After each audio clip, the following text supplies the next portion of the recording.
Okay. Hello. I'm here. I got a different game today that I got on the summer sale that happened. I don't even know. Is it still going on? I don't know. Is the Steam Summer still on? I do not know. Okay, no.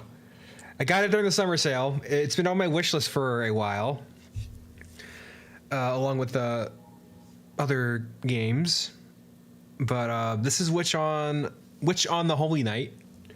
Another Type Moon game, not to be confused with the not as cool Project Moon.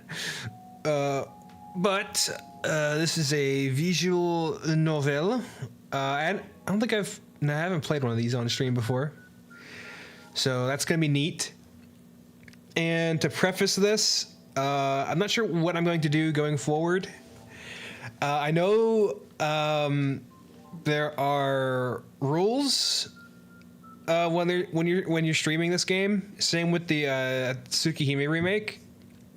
There is certain points that you're not supposed to stream. And honestly, I'm not I'm not Japanese, so I don't have to worry about Japanese copyright law. So I don't know if I can get in trouble for streaming past that point or not. I'll have to see. Maybe I will, maybe I won't. I don't know. But I believe it says it's after chapter 5. I don't know how far into the game that is, like time-wise. But I don't know. We'll see. But for now, I'm gonna wait a second. I don't know if my buddy is gonna join or not.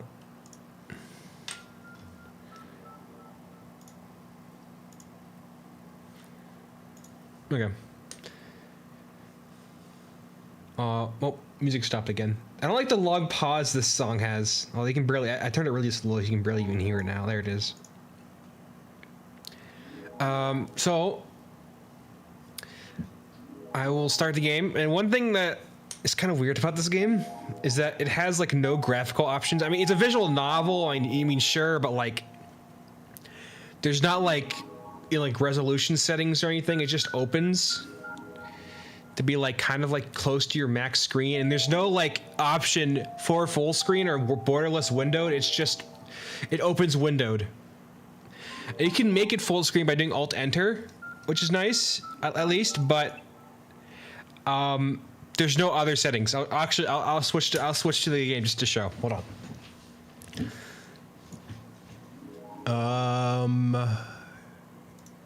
Wrong one. This one. But no, this one. Okay. So we got audio settings, which, whatever. Voice settings, which is, you know, that's okay. We got voices. Ooh. Text setting. Okay. Color settings. And then, oh yeah, this is the only option you have here. I guess these two, but you can't. Maybe you could just like grab it and like shrink it, like if you grab the borders, you can like shrink it. I don't know, but it's just weird if it's like not like an option for like a tab for it. It's under fucking control settings of all things. It's weird, but yeah. Then there's controls where they came, which neat. I don't think I'll be using a lot of that. Just go forward and load saves. But I believe this does have a decent bit of choice in it. A decent bit of choices in it. Like, let me get back in my chair. At least compared to some of the other novels I've played, where it's just like nothing ever happens. Anyways, enough stalling. I'm gonna play the game now.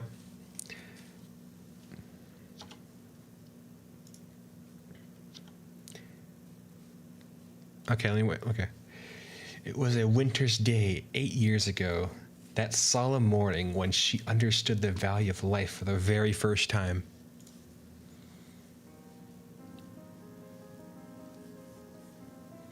Her home was nestled on the side of a mountain, and it was nothing but inhospitable wilderness.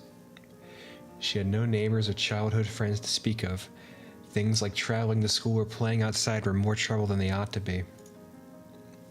Indeed, with its pure water and bright stars, it was a place rich with memories, both frustrating and I don't know how to say that word. I know it means like relaxing, but like, I actually never knew how to say that word. Halcyon? Halcyon? Hold on.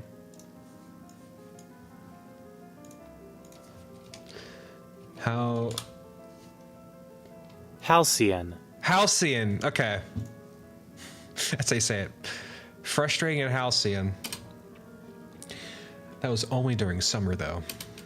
Winters in those mountains were extremely frigid, each morning more severe than the last. Her father would drive her to the train station after waiting 10 minutes for the engine to warm up and the iced-over windows to clear. Mind starting up the car for me? Her father would savor his morning coffee, leaving her to venture outside to rev the engine. Out the front door she would go, traversing the garden with icy breath until she reached that old sedan. As always, she inserted the key, then started the engine. The engine rumbled to life. Just as she proudly finished that humble task she'd done so many times before, a shrill scream pierced the air. She knew, even though it wasn't human, that the feeble sound was a cry of agony. A few moments passed. Her father came out and opened the hood of the car. Creaking fan belts, a monstrous-looking engine, and something that didn't belong. There was a cat, a mother by the looks of it, and her 2 kitties. The three cats had been huddling for warmth in the engine's compartment. The mother cat was missing its head. One of the kittens had been mangled beyond recognition by the engine belts. What? This is a great scene to open a VN with. Thanks, Type Moon. Very cool. The other kitten, its face half covered in blood, panted faintly. It desperately clung to its mother, or rather, the chunk of meat that its mother, with the last bit of life it could muster. Poor things. Her father lamented their plight. The previous night had been especially cold. After he had returned home yesterday, the cats must have snuck under the hood, drawn by the warmth of the engine. They had slept next to the engine and awoken to a storm of spinning belts.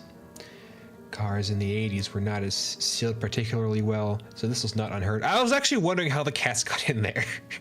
That was actually something I was thinking about, because like, I mean, you can't really open. I don't think an animal can open my like car hood without like actually like crushing it, you know? Anyways, it's okay. It wasn't your fault. Her father's voice seemed distant. She could only make out a small tuft of the kitten's gray fur. The rest of it was caked in the blood of its mother and brother. I can see its skull. The fragile life of a speckled kitten. Trembling and possibly blind, it continued to nuzzle against its dead mother's chest. Oh, wait! She took the kitten into her arms and ran deep into the mountains to her grandfather's house. Was it because she was overcome with regret? Or was it the shock of grief? Years later, she still wasn't sure. Fighting back the welling tears, she burst into her grandfather's workshop. Her grandfather was a magician who could do anything. She had never seen magic. She knew that magic was a fantasy straight out of fairy tales, but so was her grandfather. She had to find him. She was the only one who could help, or he was the only one who could help. I suppose you want me to alter this kitten's fate, the cave-dwelling magician said indifferently. This kitten needs our help, she pleaded.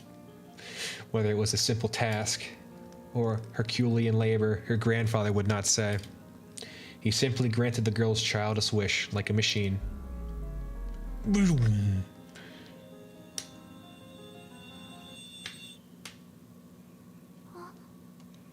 Oh no, the girl said. Before she knew it, however, she was holding a tiny corpse in her hands. Its fur was cold. The warmth of life had left its body, and the tears she had fought so hard to hold back poured from her eyes. Regret spread through her chest like an endless gray sky. We were too late. Some things cannot be undone. Her mind struggled to come to grips with what had just occurred. The last 10 minutes were a total blank. Who she met, what she had known, it was all as if it never happened. The only thing she was sure of was that life, once extinguished, cannot return. Is somebody there? That day, it was her mistake that gave birth to me. Indeed, whatever occurred that day, it was a day of nostalgia and longing. This is the fairy tale of 8 years ago.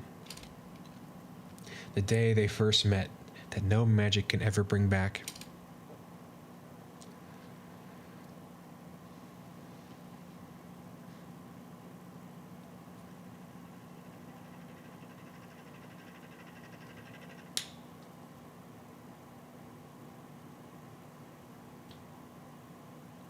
Arrogantly, greedy, and able only to destroy, I must be a wolf. A wolf. I don't have regrets. There's no looking back. If my pride has left you behind, my sincere condolences. But at any rate, I suppose it's my fate to die at the hands of Little Red Riding Hood. Ooh, Little Red Hood. Ooh.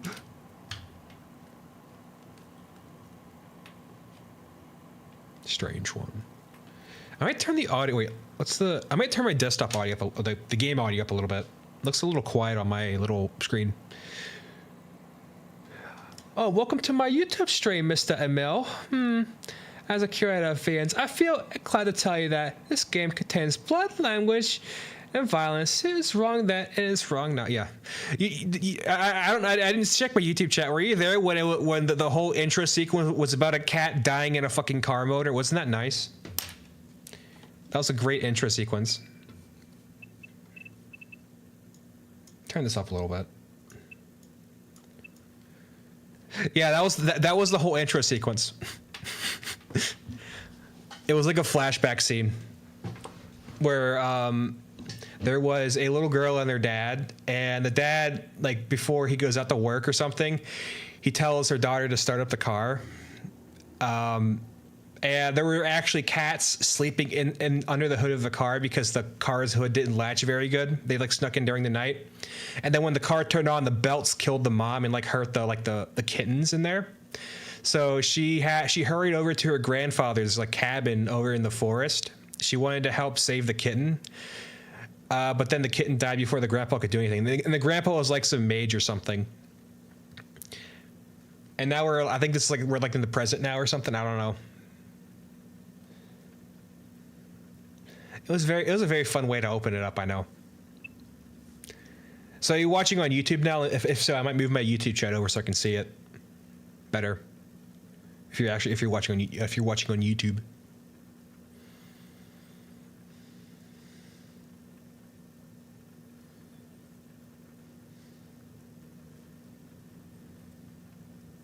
Why do you have like a crown next to your? Why do you have like a crown next to your name? You're like you're my top fan. I see. Okay. I'm so glad. My grandpa's dog was sleeping under his father's tires, and when the dad, who was always drunk, started to drive, he killed him. That dog was a shepherd. Dog was a shepherd, and the whole block of kids loved him. What the fuck? That's sad. His remains were buried across from his house, but a building is there now. Oh, poor doggy, man.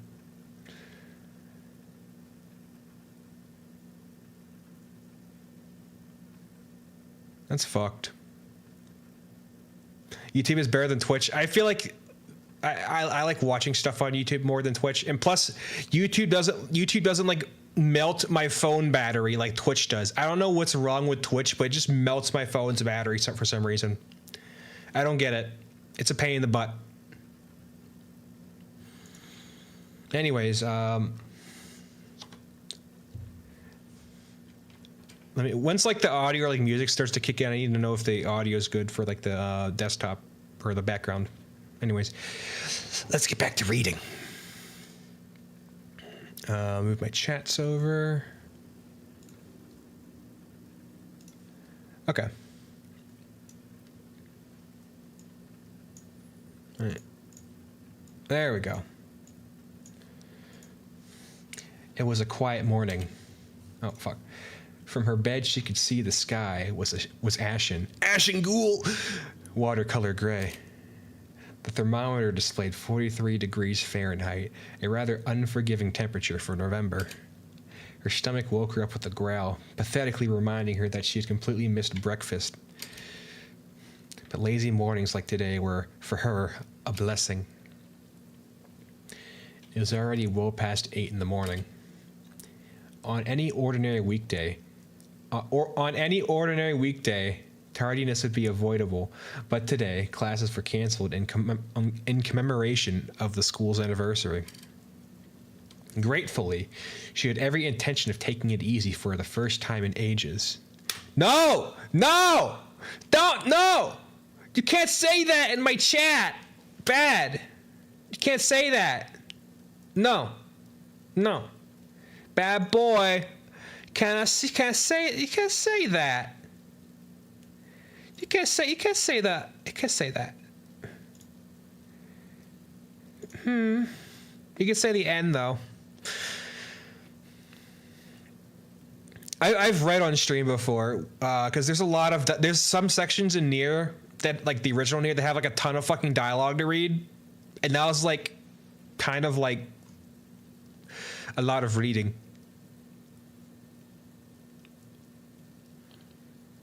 When I was streaming Nier to someone on Discord, of course.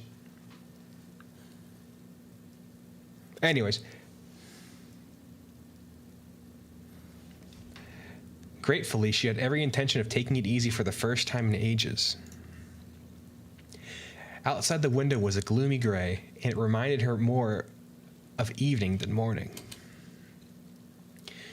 It wasn't a pleasant morning by any stretch of the imagination, but having been up all night until just 3 hours ago, she couldn't care less about the weather outside.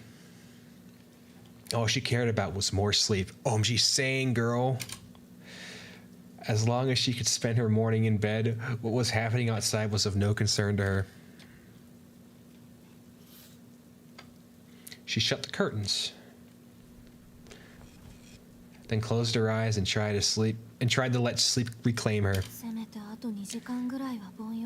I'd like a nice, uneventful dream for 2 hours, thank you.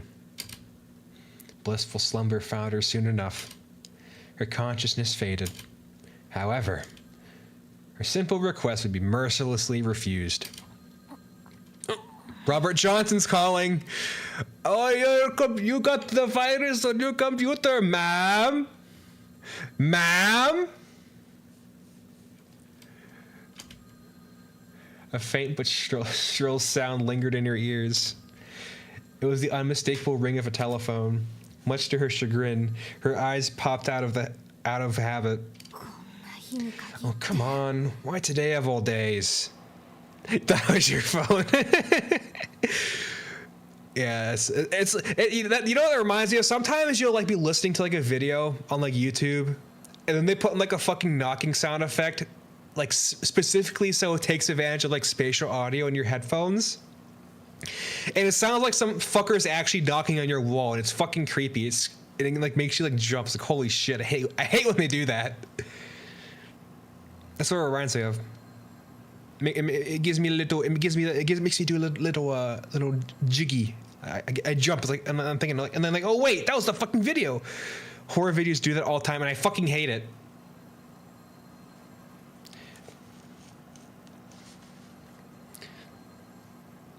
It's not cool. It was wrong. It was wrong then, and it's wrong now. Okay. The telephone was situated in the foyer on the first floor. Answering it meant walking down a 30-foot floor corridor and going down a flight of stairs. In her sleep-deprived state, that distance seemed somewhere between incredibly far and astronomically far. The telephone's incessant ringing continued. She knew the caller would eventually give up if she ignored it, but chose to fight the urge. Why doesn't Alice answer it? She thought her housemate would get it, but she soon had to abandon all hope. Alice is actually really cute in this game. That's who you made the part of the miscreant server icon. That's Alice. The realization struck that her housemate did not have the day off from school and was likely in class at a prestigious little hilltop academy. The caller proved incredibly persistent. That persistent made the volume of the ringing seem even louder. Ugh, I'm trying to sleep here. She was left with no choice but to get up, throw a top on, and leave the room. Oh, she was topless the whole time. Why didn't they show that? Ugh, bad game. God, it's cold. She rubbed her hands together to warm up her numb fingers. The mansion's heating system was inadequate to say the least, which meant that winter was the very worst of uninvited guests. Never more so than on a dreary morning like this, when one didn't need to use a thermometer to know how cold it was. The mansion sat in the mountains and was mountains and surrounded by dense forest. Winter always arrived here first, before moving to the nearby towns. The robotic ring of the telephone reverberated throughout the long hallway.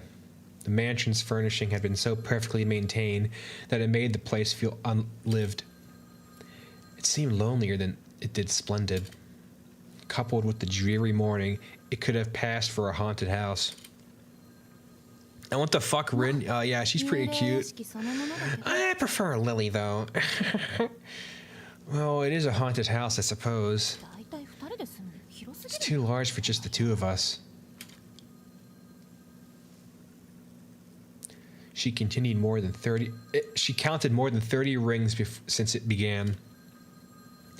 The caller either had a lot of free time on their hands or had a good understanding of the house's circumstances. She had a strong hunch that it was the latter. The window above looked out onto a gloomy sky. She hastened to catch the unrelenting ring in the act as soon as possible. Though she had a feeling that her happy morning might come to a close the moment she caught it. Sunburnt straight hair and not blind Lily from dreams is better than Lily. I don't know. I mean, she sounded... like, personality-wise, I'm not sure. She sounded kind of Lily-ish, so, I mean... Although I prefer the normal lily design, or I should say blind lily. I say design as I refer to like real people. It's kind of funny. I don't know. I don't know. She's pretty. I like Lily. She's elegant and cute, and I like her. I like her a lot. I just realized that no one on Twitch can see the chat at this point. That's fine. Or no one, like, if anyone watches the VOD, no one can see that you're chatting. Because I keep forgetting to, like, I know there's a way to link the chats together, but I keep neglecting to look into that. How the fuck does Lily do her hair? Actually, that's a good question. Well, I don't know. Maybe it's, like, naturally curly. And then she just, like, I don't think it'd be that hard to tie it. I think she just ties it in, like, a ponytail, and that's it. I don't know.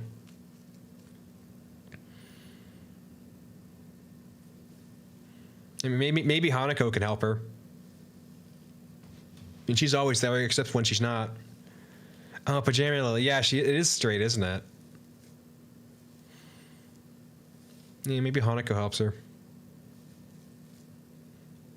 Or Akira when they're, like, in Scotland.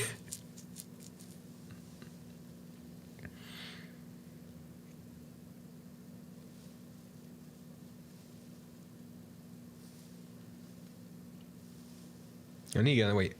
Okay, I have a little bit of water left.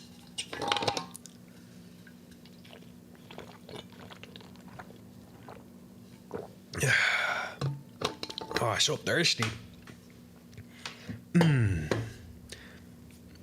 Okay.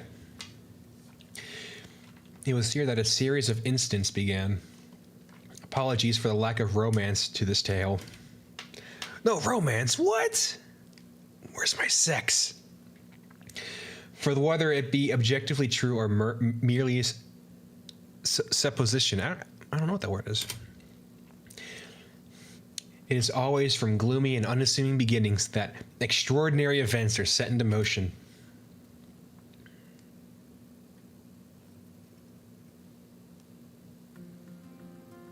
Oh.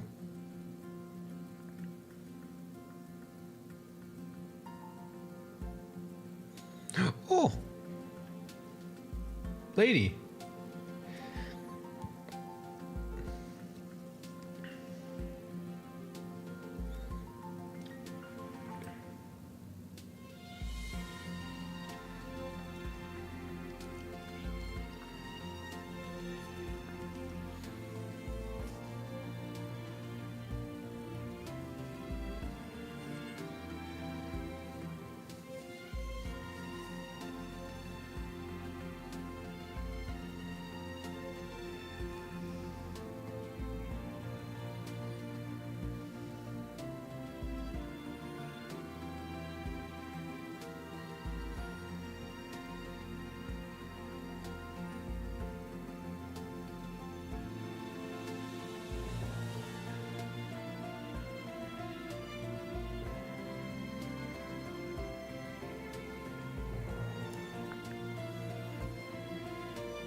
How's the music volume actually?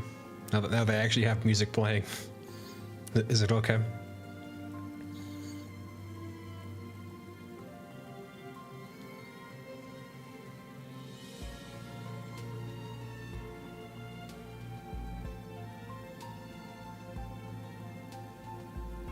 Okay.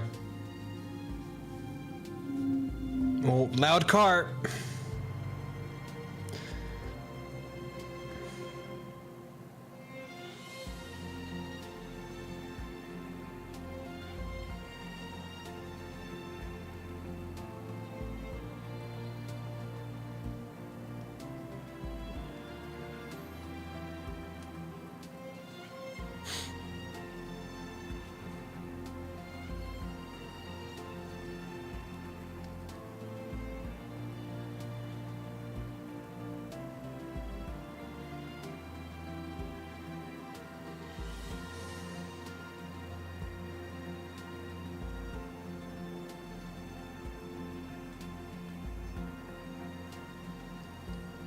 Guilty Gear Strive. Oh my goodness.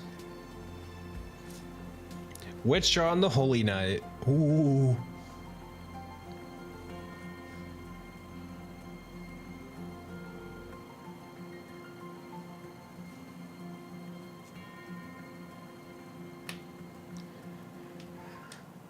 Yay!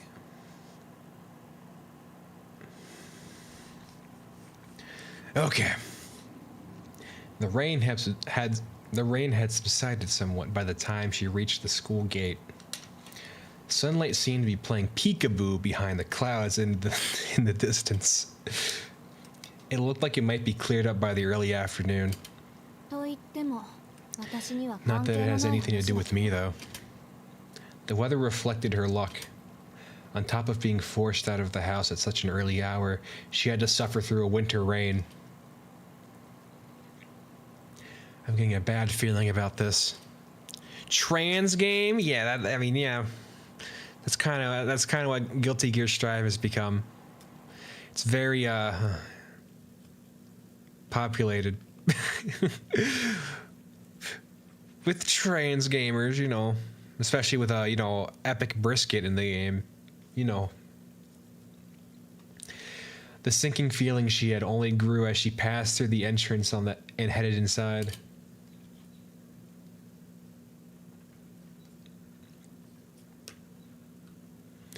She didn't encounter any other students along the way, nor did she see anyone taking part in club activities either. Play Under Night instead. True! Definitely! The reception desk to the faculty room simply read, "Faculty closed." The school had given all of its students the day off, except those explicitly summoned like her. A fact that irked her more and more as the minutes passed. She opened the door to the faculty room and headed down towards the desk she had visited a number of times before.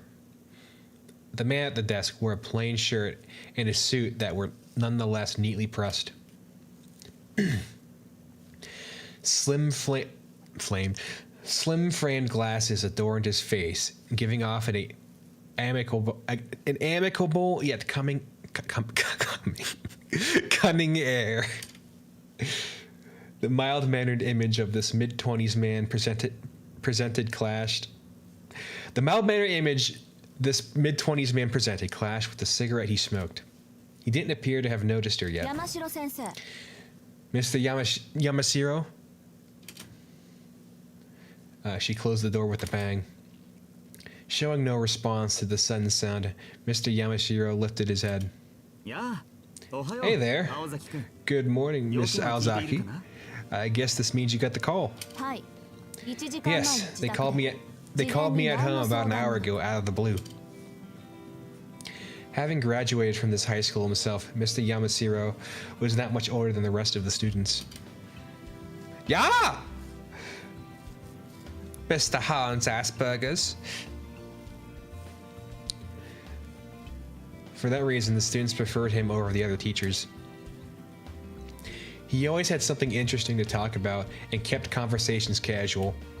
In fact, he seemed more like an older student than a teacher, but she didn't share her fellow students' fondness for him. She was of the opinion that teachers should come across as more austere, like an iron fist that can inspire both love and hate in equal measure, not a buddy to joke and pal around with. He was the exact opposite of how she felt a teacher should be. It was only natural that her manner towards him would feel forced and unfriendly. Not that she'd been wired to make friendly small talk. You're in a foul mood today. You must be imagining it. I'm like this every day. The matter-of-fact answer perfectly matched the displeasure displayed on her face. Her bad mood from having to get up early and the tiredness from staying up late must have collectively made her look positively adversarial.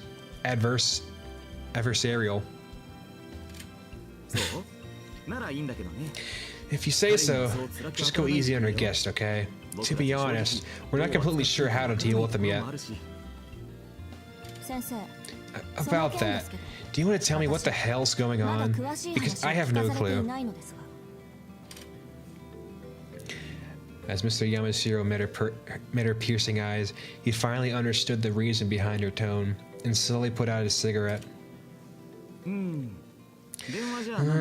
Let's start at the beginning.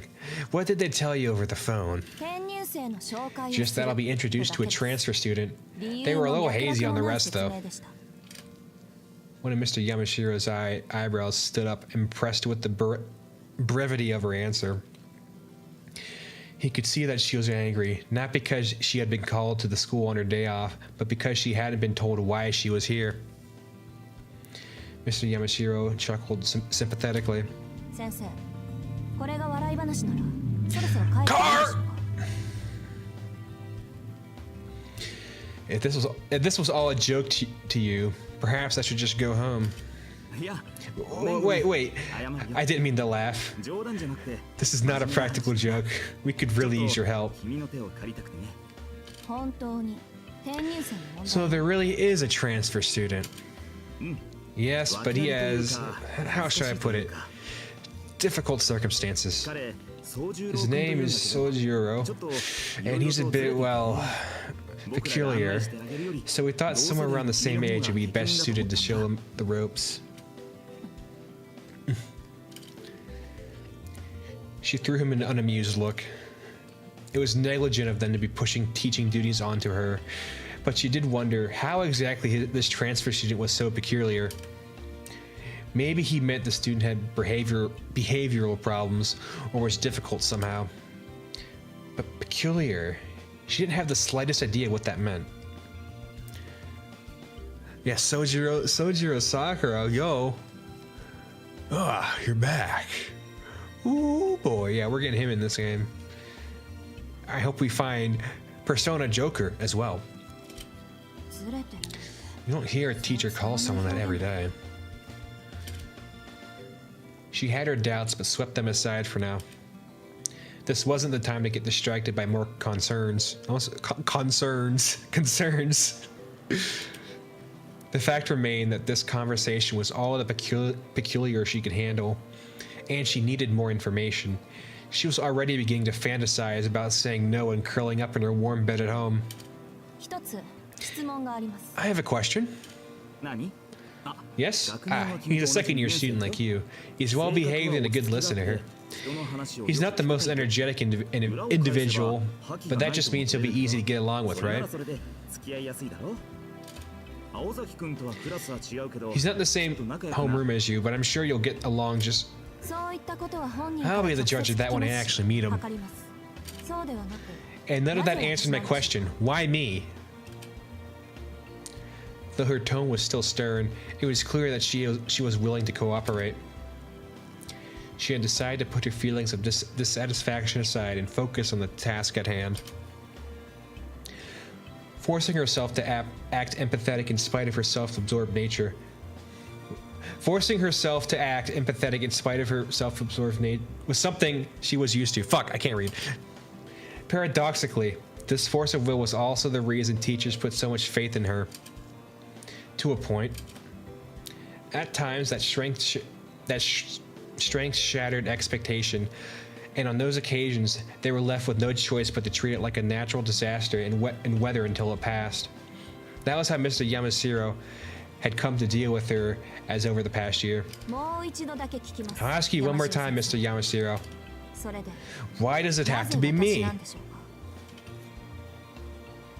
Pressured by a question without a clear answer, yes or no, he answered, well, about that. You're probably thinking it's because you're the iron-fisted ruler of the student council and are willing to strike both teacher and student for the good of the school, but you'd be wrong. I can't imagine any other reason you'd call me.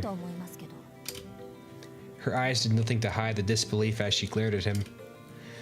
Strength far beyond that of an ordinary 17-year-old girl, coupled with the youthful beauty of one. Mr. Yamashiro let slip a genuine smile, admiring the miraculous balance of qualities. Shizune, yeah, she's like Shizune, but she can hear. Whoa. I mean, I'd handle this myself if it was just about if it was just about pure obligation. But who gets this job has nothing to do with whether they're a teacher or on the student council. I just felt that you were the only one who would entertain this kind of request without needing to weigh all sides. That's why I insisted on you. In other words, you knew she wouldn't say no. Mr. Yamashiro. Oh dear, would you stop glaring at me like that? At least put on a smile for your new schoolmate. Look, if you're agreeing to help, we should go see him. We've already kept him waiting long enough as is. She's anything but bad. No, I think she sounds pretty cool so far. And because you braved the rain to get here, I'd be happy to give you a ride home. Mr. Yamashiro stood up gracefully. I'm good, thanks, she replied before turning and walking out of the faculty room.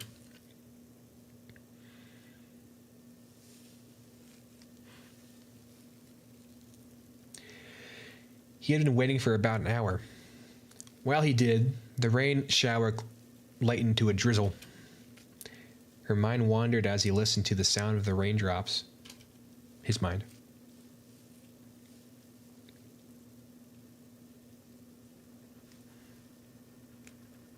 She can hear that, which means she talks. Yeah, you want those nice and quiet women, I know.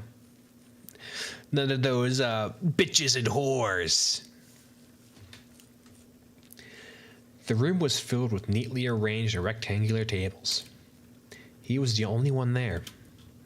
Quite some time had passed since he had been brought to this room and asked to wait. Even the best behaved student might have grown dissatisfied or anxious with the situation by now, but the boy stuck to his spot like a scarecrow. He was chilled to the bone. It was the end of November, and the low temperature in the morning had marked the start of winter. The room was not much warmer. The heater hadn't been turned on. Either he'd missed the teacher telling him to turn it on, or he'd never seen one in his life. He breathed lightly on his freezing fingers as he aimlessly surveyed his surroundings. This dreary place was apparently a meeting room. The other students might have considered it a wonderful place to meet, but to him, it was drab and overly spacious. It was a lifeless place that reminded him of an arid cave. Stuck in this cold room with absolutely nothing to do, his mind turned to what they wanted to discuss.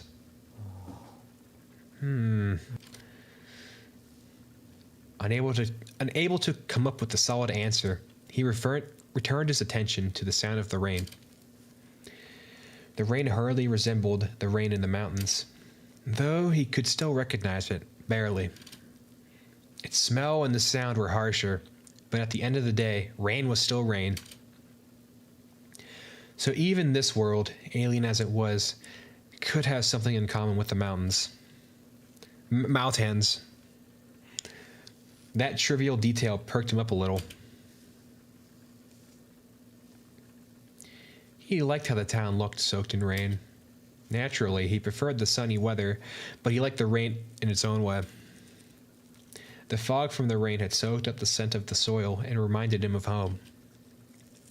It was at times like these that he was able to numb the anxiety of that the city gave him. But then he let out a discouraged sigh. How pathetic. He'd already been here 2 weeks, and thoughts of his hometown still made him sad. Perhaps feeling that he was being unfair to his new life, he composed himself and continued to wait patiently. As if having a passion for distractions, his attention returned to the sound of the rain once more. Waiting like this didn't seem to be particularly hard for him. He quietly endured the numbing cold and the hour alone with calm, deep breaths. As the saying goes, good things come to those who wait. A strong point of his or not, he was astonishingly patient. It was certainly helping him out this moment. It was certainly helping him out in this moment.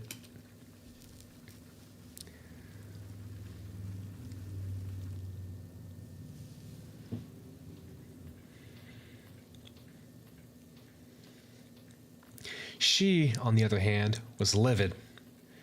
The profile of the transfer student had been explained to her on the way to the meeting room. She was told he had lived his whole life up in the mountains without any electricity. That meant more than half of civilized society would have been an utter mystery to him. What a miserable level of isolation. How is it even possible in post-war Japan? He's like Robinson Crusoe. I don't know who that is. I don't know who that is. I must look up this allusion real quick.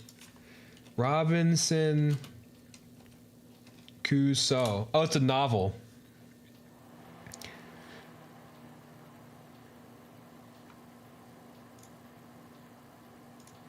Okay. It was published in 1719. They probably wouldn't have much electricity back then, would they? Anyways. She had every right to be angry. His village had apparently remained isolated in the mountains for many years.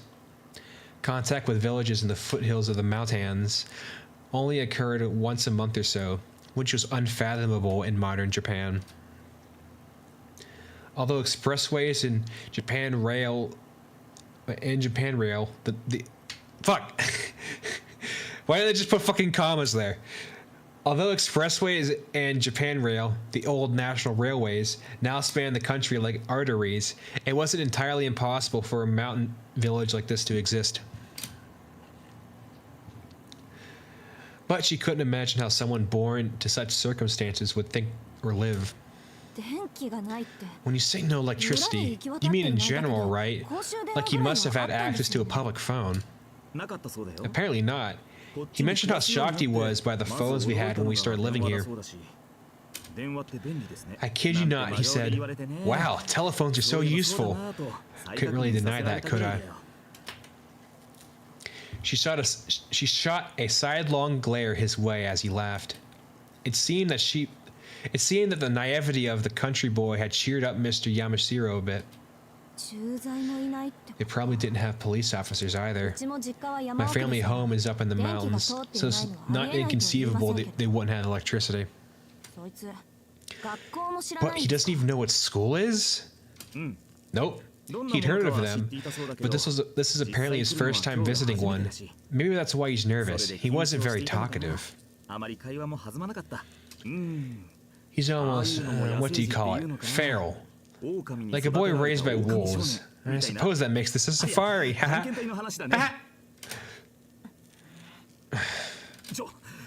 Hey, you're scaring me, Ozaki. I was joking. Go easy, okay?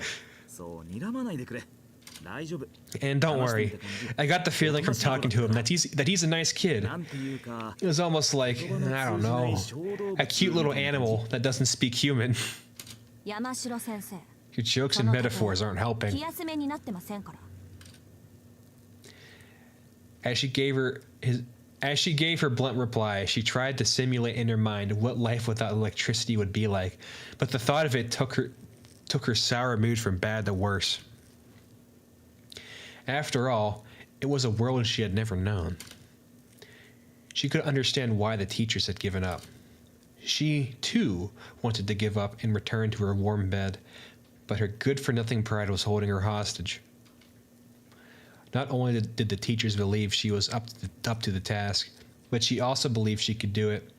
It wasn't that easy to go back on her word, no matter how bad things looked after the fact. She walked along the hallway, the rain pattering in the background. The meeting room was already in sight. With a furrowed brow, she fixed her long hair in anticipation of meeting the unknown stranger within. Her elegant strides were like those of a confident general going into battle. Ozaki, I believe in you and all, but I'll say it again. Be nice, okay? Can you at least try to smile? Tell your girls to smile. I'm bad at faking smiles.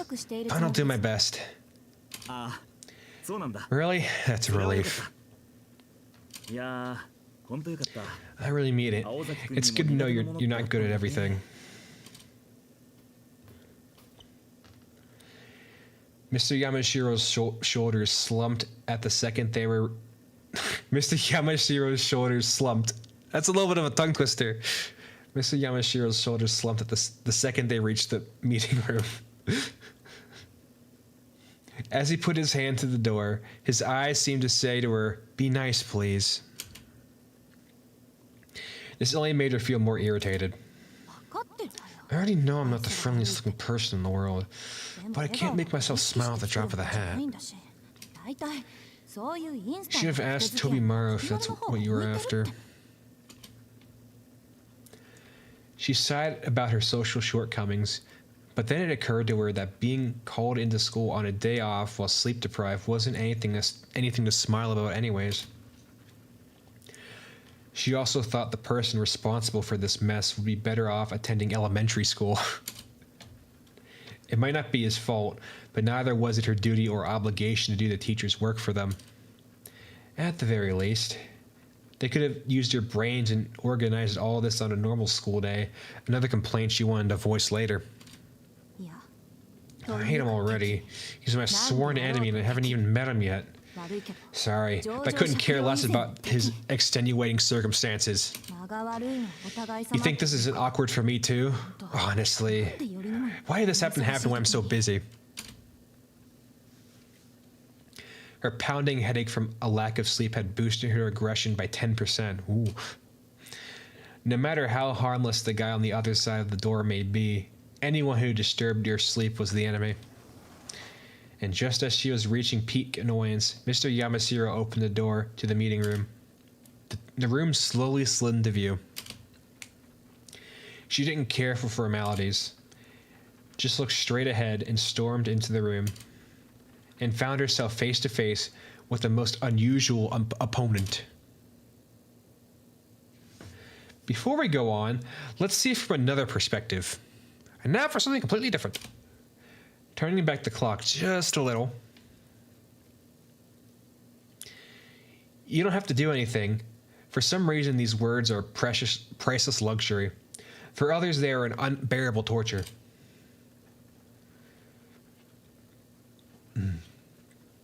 For the proactive girl, it was definitely the former, though she'd be too suspicious of the motives of anyone giving her such a gift to accept it. For the passive boy, it was definitely the latter, a bitter thorn that made him homesick. Although at this very moment his mind was still distracted with the wait for his face to reveal any discontent. He maintained perfect posture as he stared at the gray sky. He had already waited a whole hour, but figured they must have had their reasons for making him wait. And as long as he had the sound of the rain to soothe him, he could keep on waiting. It must be 9 o'clock already. Yeah, that seems about right. He had been vaguely keeping track of the time as he listened to the rain. Due to the holiday, the school building was completely silent, except for the patter of the rain on the window. The mood felt as damp as the air. It was then he heard the heavy clatter of footsteps approaching. Finally, I thought they'd forgotten about me. He could hear 2 sets of footsteps, one heavier set belonging to an adult. He breathed a sigh of relief as the door slid open. Sorry to keep you waiting. The first person he saw was a man wearing glasses and an awkward smile. That was Mr. Yamashiro, the one who had brought me here. Hey, where's Mr. Satonaka? I told him to keep it company. He shouldn't have left you here. Mr. Yamashiro scratched his head, looking increasingly apologetic. And then from behind him, with a tight-lipped expression that made it clear she didn't want to be there, a dark-haired girl with a determined look in her eyes appeared.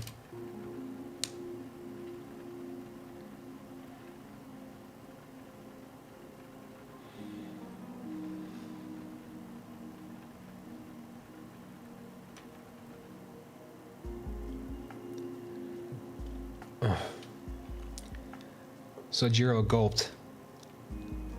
The sound of the rain in the window faded into nothingness. That's when he knew. This was how it felt when time stood still.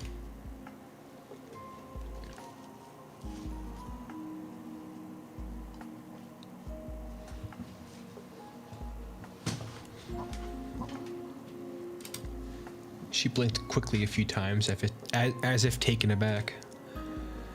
Why was anyone's guess? The boy was everything she expected a naive country boy to look like. However, she felt something she couldn't understand.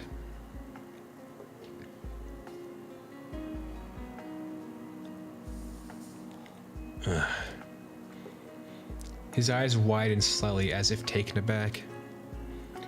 The reason was obvious. Putting his feelings into words was a different matter altogether, so we will never know exactly what he experienced in that moment. Got a boner. That's when it hit him. He sensed he'd been touched by the hands of destiny. Allow me to introduce the two of you. This is the transfer student I mentioned. Sojiro Shizuki. That's kind of weird to pronounce. Sojiro Shizuki, okay. And this is the girl that will be showing you around. She's our student council president and came in on her day off just to welcome you. Her name is Aoko Alzaki.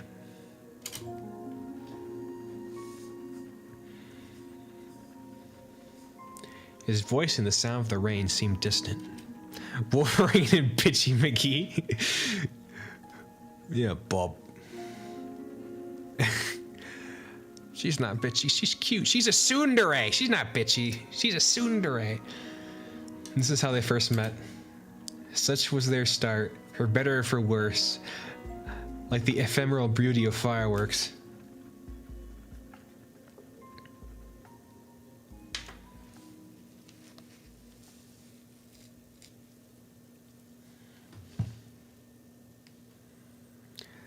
You got a fucking foil card? Fucking sweet. I didn't get any. It was commonly believed among the students that Aoko was always in a foul mood. But this gossip was 90% prejudice, as Aoko simply didn't have the time to be irritated 24/7. Oh, it's an ugly male. Damn it. Why? Is it fucking Adam? That fucking male in my female protagonist game? Good, sell it for $3. Fuck him. We hate males in this stream.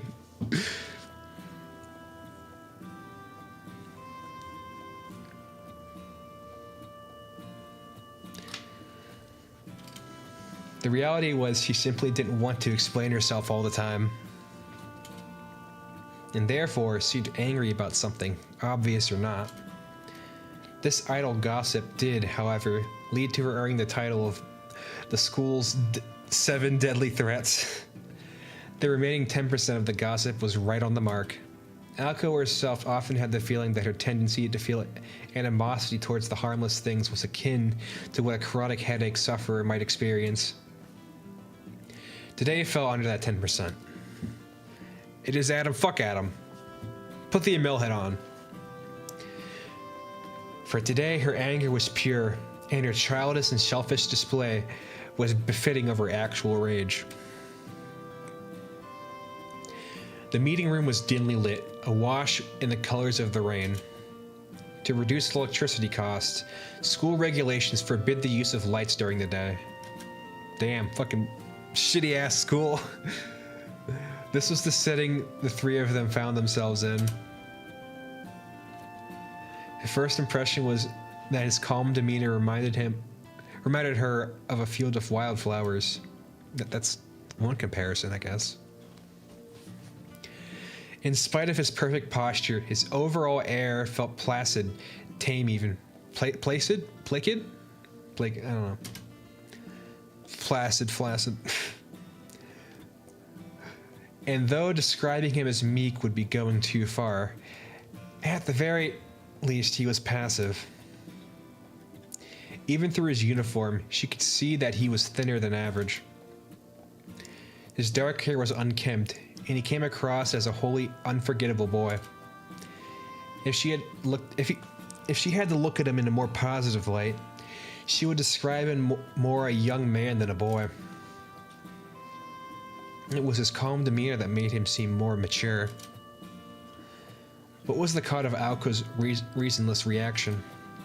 He seemed almost too at home in the meeting room, and she was left with the impression that it was her and the teacher, not this outsider, who were the guests here.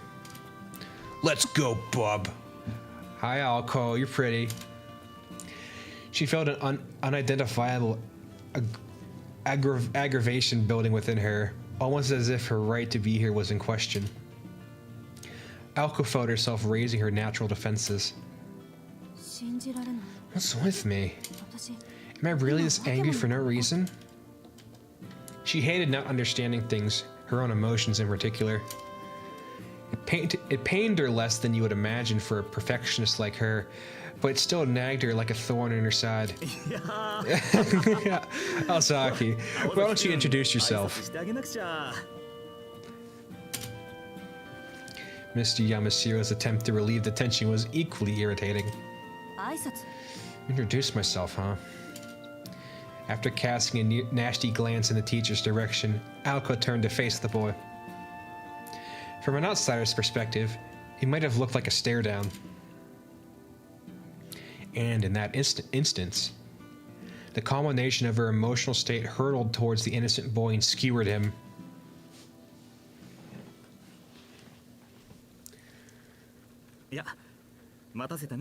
Again, sorry for the wait, Suzuki. Hearing his name, Sojiro came to his senses. His stunned gaze looked loose. He took a deep breath to clear his head. Chalking it up to nerves, Yamasiro broke out into a smile and turned to the girl facing beside him. I'll do the introductions then. This is the transfer student, Sojiro Shizuki. And this is our student council president, who came in on her day off just to show you around. Her name is Aoko Ozaki. Having been introduced by Mr. Yamasiro, the girl took a step forward. Her eyes were merciless. Her stare, an unspoken threat to violently trample her opponent. Sojiro, on the other hand, managed to keep his own composure despite the shock at how confrontational she appeared. He had never been greeted quite like this before, but supposed, mistakenly, that this was how people treated each other in the city. The exchange must have looked quite dramatic to an outlooker. A girl ready to brawl. An earnest country boy desperate to understand. It was a murderous limbo, especially for anyone in the room with them. Like Mr. Yamasiro, for example. While he had thought he had made the right decision in choosing an honor student to help him out, she was in an inexplicably bad mood, and the tension in the air was undeniable. It was this moment that he realized his failure. His realization had come far too late. One false move and this girl, for whom no problem was too large, would become a storm that would rock the very foundations of the school. As if the almighty Joker, the Joker card,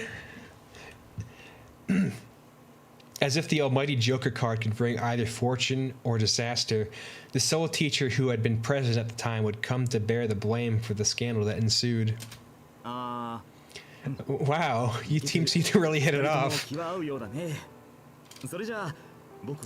I suppose I can leave it to you two then. Yeah. Mr. Yamasiro laughed nervously as he crept towards the door. I'll be in the faculty room. Stop by when you're finished. You'll be alright, won't you, Ozaki? You're the student council president. Don't let me down.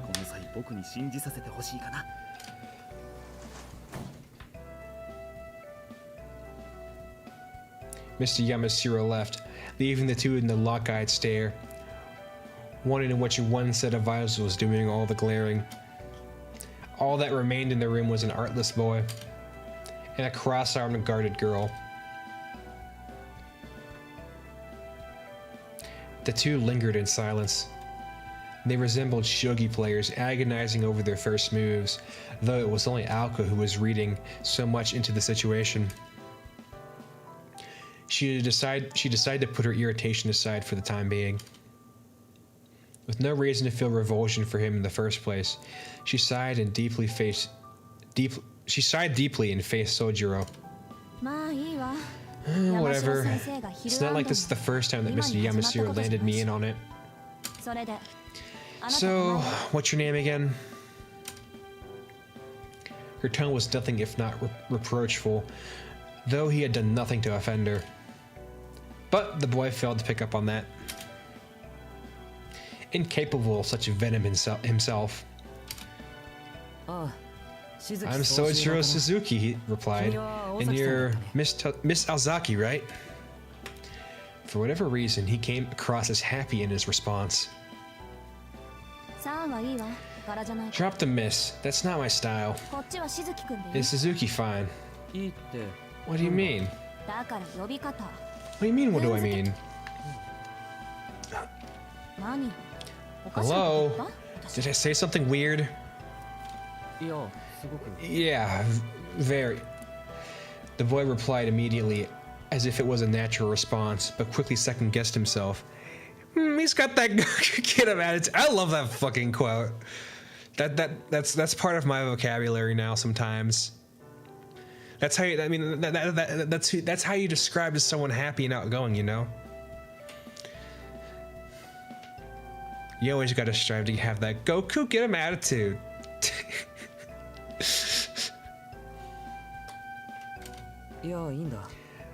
Never mind. That must be normal here. You can call me Suzuki. You mind if I just call you Ozaki? Suit yourself. She followed her blunt reply with a swift turn away from him. While she was hardly thrilled at the prospect of the task at hand, it had been entrusted to her, and it was her personal policy to see it through to the end. Sorry, but I'm not in the mood for pleasantries. Time is short, so let's get this over with. Sure, I know your time is valuable. Aoko's blunt rancor was lost on him once again. Humans tend to be overly cautious about being ignored, whatever form it takes. But despite being peeved at landing none of her attacks, Aoko did her best to act professional and directed her guest to the hallway.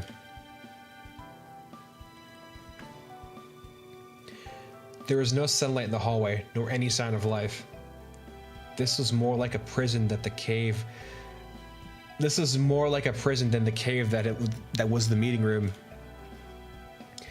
As it dawned on Aoko that the hallway matched her mood, she sighed once again. First things first, did you understand everything Mr. Yamashiro explained to you? Yeah? I get how the school works. But it's still a bit hard to imagine here that everyone's the same age. Oh, sorry, excuse me. I see. Great. Naoko rubbed her forehead. This Sojiro kid had no idea what he was in for. Apparently all he'd heard about school was that it was a place where a lot of people met to study. High school teachers imparted to the students their knowledge in various fields of study while fostering discipline and creativity. But never did Aoko manage that she would have to explain the concept of school itself to someone. Yes, fundamentals were important, but this was absurd. She had serious doubts whether he could even handle classes, but Mr. Yamashiro insisted that things would work out somehow. Sojiro had managed to pass the transfer exam after all. Barely. Corruptor. Oh, that one? That one isn't too hard, I don't think. You know, just I mean, with the horsey guys, their parry timings are a bit weird, but you just kind of gotta get used to the timing on them. Don't forget to use your heckin' beta moves too if you have them charged. Specifically the multi-hit one where it's like, you know, that one.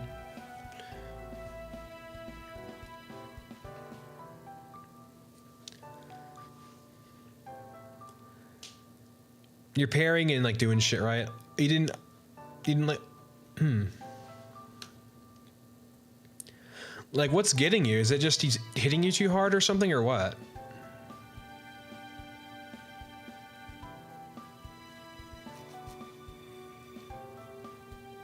Dodge shit. Okay.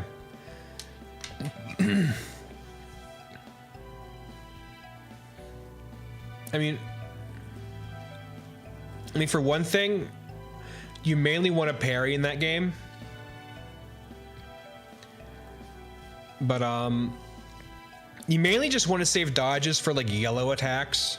Because the dodge window is, like, really fucking small. Like, I even think it's a bit smaller than Dark Souls. But, mainly parry when you can. And then use your beta skills to, like, wear down his shield. Specifically the multi-hit one. And then just keep wailing on him. I mean, it is a boss after all, so... Even if it's kind of like a mid-boss, it still takes a bit to kill.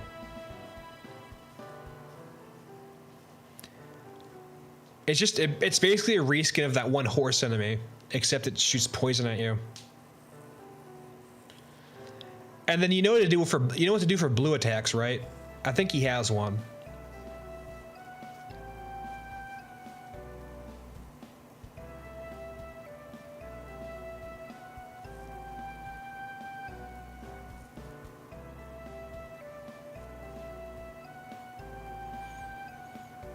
I mean, if you don't know, blue attacks are when you have to use the blink ability, and that's when you hold up and the dodge button and press dodge to when your sword blinks blue to avoid it and stun him for a second. But yeah. Keep trying. He's not too bad. There's a worse version of it later, but that's not until like the end of the game of that fight where you have to fight like a stupid horse with it, and they stun lock you. It's a pain in the ass. But that fight isn't too bullshit. Anyways. Sojiro managed to pass the exam. Okay, yeah, I said that. Not my problem. Alko grumbled mentally as she walked down the alleyway. She considered herself with the fact that today would be the only day she'd spend with this boy out of time. Or at least she'd try to keep it that way. Alzaki? He asked calmly, trying to get her attention. What? Can I ask you something? Yeah, what is it? I could be wrong about this, but you seem upset about something. You're not a morning person, are you? His gaze revealed earnest concern, as if her asking she'd remembered to eat breakfast. Oh, nice, okay. No, in this game, you mainly want to parry because the dodge window is so small.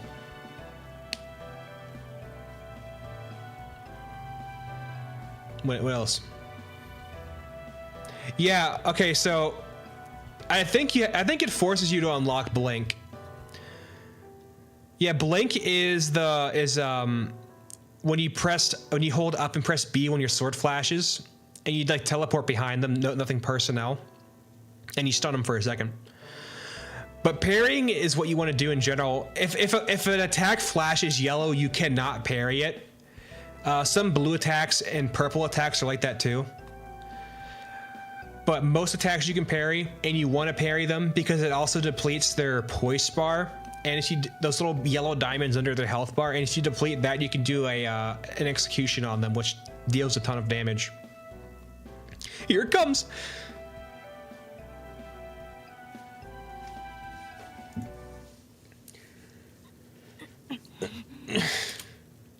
It was like another hammer to her head.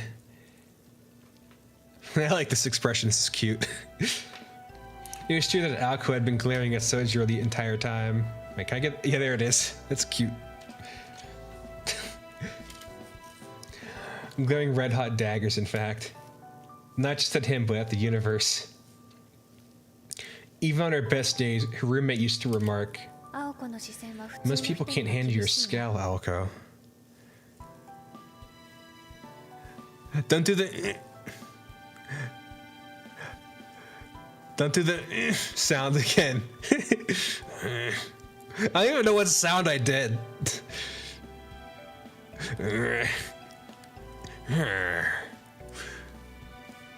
You don't like my sound, huh?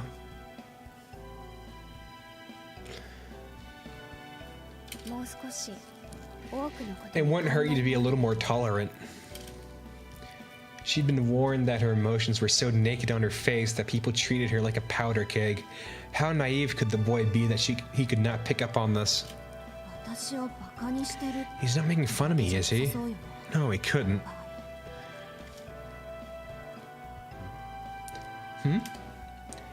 Even she found her own attempt to reassure herself unconvincing. It began to dawn on Alco far too late that compared to her, this laid-back transfer student might as well have been from another planet. Look, let me spell it out for you because you're not just getting it. It's not your imagination. I am angry, and anyone can see that in my eyes. It's easier than trying to make conversation. In response to her words, the Martian clapped his hands together. Yeah, that makes sense. I don't know why you'd want to do that anyways. Wait, fuck. That makes sense. I don't know why you'd want to do it that way anyways. But I get that it's faster to express yourself. That way to express yourself. Fuck, I cannot read the sentence. Sojiro accepted her reasoning without argument, though he still had no idea what kinds of emotions she was trying to express. It was as if he could hear the words but didn't grasp the meaning. Ideas that should have connected were instead separated into blocks.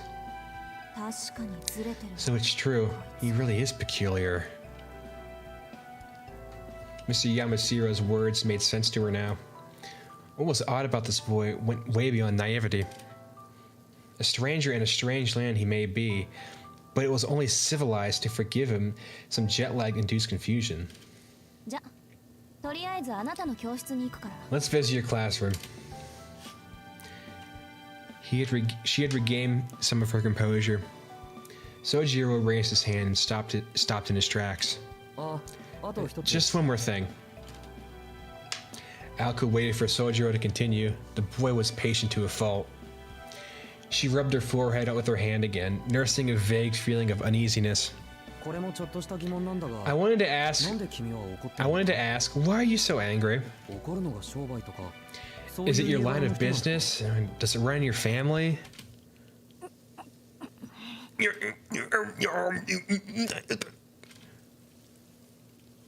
A long silence.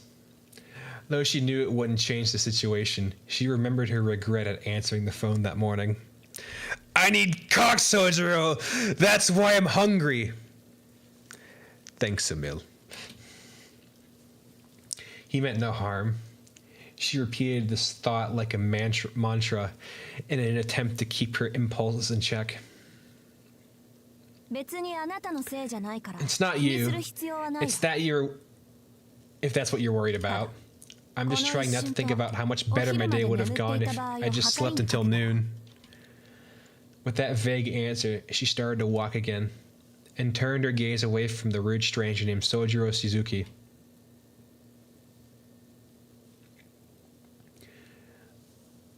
While what constitutes normal is certainly up for debate, most would undoubtedly refer to him as so.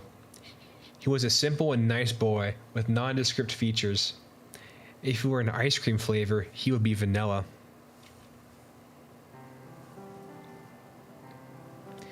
And Sojiro found Alco to be very businesslike and full of life. There was a certain purpose to her movements, as they began and ended in an orderly fashion. The way her finger raised when she pointed at things. The way she made her way across the hallways and classrooms. The way she would occasionally glance back at him to make sure he was keeping pace. Each and every movement was so impressive that he couldn't take his eyes off of her. Alco showed him to his classroom, Class C of the 11th grade. The room certainly displayed more of a human touch than the previous meeting room, but Sojiro was none the wiser to its function. Alco gave a brief explanation before they visited individual subject classrooms, as well as the gym, cafeteria, locker room, and school infirmary. Sojiro asked so many questions that much time passed before they reached the AV room on the second floor. This girl's how Katawa fans see Shizune, but Shizune is actually really nice. Yeah, like actually. Although maybe Aoko's nice later on as we get to know her more, but yeah, so far Aoko's just been a fucking bitch. I mean, to her credit, I would fucking hate being woken up on the day on a day off to the fucking phone to come to school or work just to show some fucking new student employee to do the how to do shit, you know. My panties would be in a bunch, as one could say.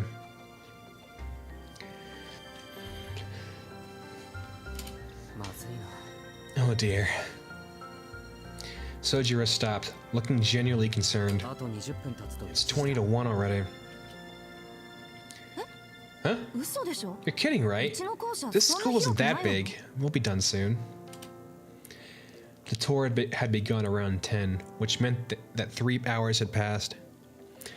I don't get why she had to be here now. I don't know why either. The teacher just seems like a fucking lazy. I don't say he's a lazy ass, but like, I don't think his excuse about how like Aoko like kind of like has that Goku get him attitude. I mean, I don't think that's a good excuse that why he can't do it instead of her.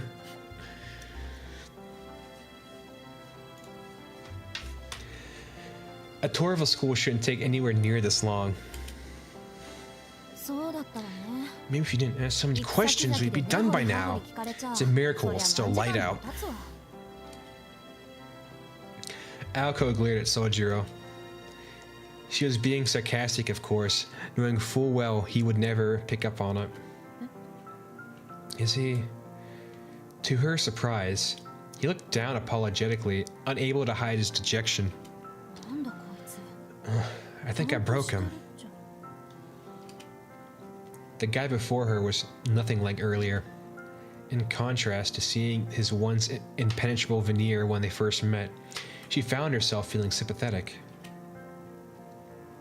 Momentarily, at least until her irritation returned in full force. What's the hurry? Don't tell me your brain's not big enough to remember all this stuff.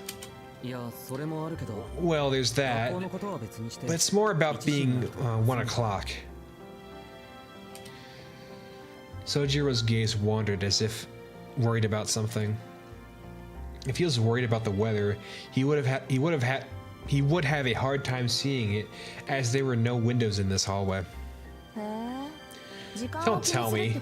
You've got somewhere better to be, huh? That's perfect. I take time out of my day for you, and you don't have the decency to even hang around. You're a real piece of work, you know that, right? Thanks, I guess. That's nice of you to say. Not a compliment. She yelled at him, unable to hold back her fury. Well? Well, what? What's happening in 20 minutes, huh? Sojiro's face lit up as he finally understood what she was asking him. It's a secret, he said with a perfectly straight face. Every time I think I've got this guy figured out, he finds a way to trip me up. What have you sent me? Malcolm in the Middle on Family Guy. We now return to Malcolm in the Middle. And I told you boys to pick up your clothes, and who left the wet towel on the bed? Swear to God, sometimes I feel like just going on strike. What would you all do if I went on strike, huh? What would you do? I'm talking to you. You know what? That's what I'm gonna do. I'm gonna go on strike, and you can all try living without me. You didn't think about that, huh? That's what I'm gonna do. Kids, we're free. We're finally free.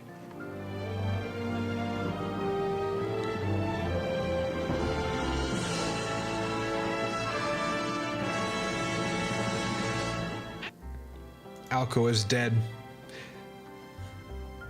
Killed by an ice tray.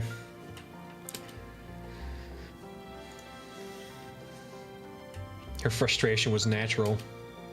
Still, she did everything she could to stifle her feelings and fake a smile. しずきくんは This is it. You love the overrun cutaways, yeah. Well, it's just like the time I saw Malcolm in the Middle on Family Guy.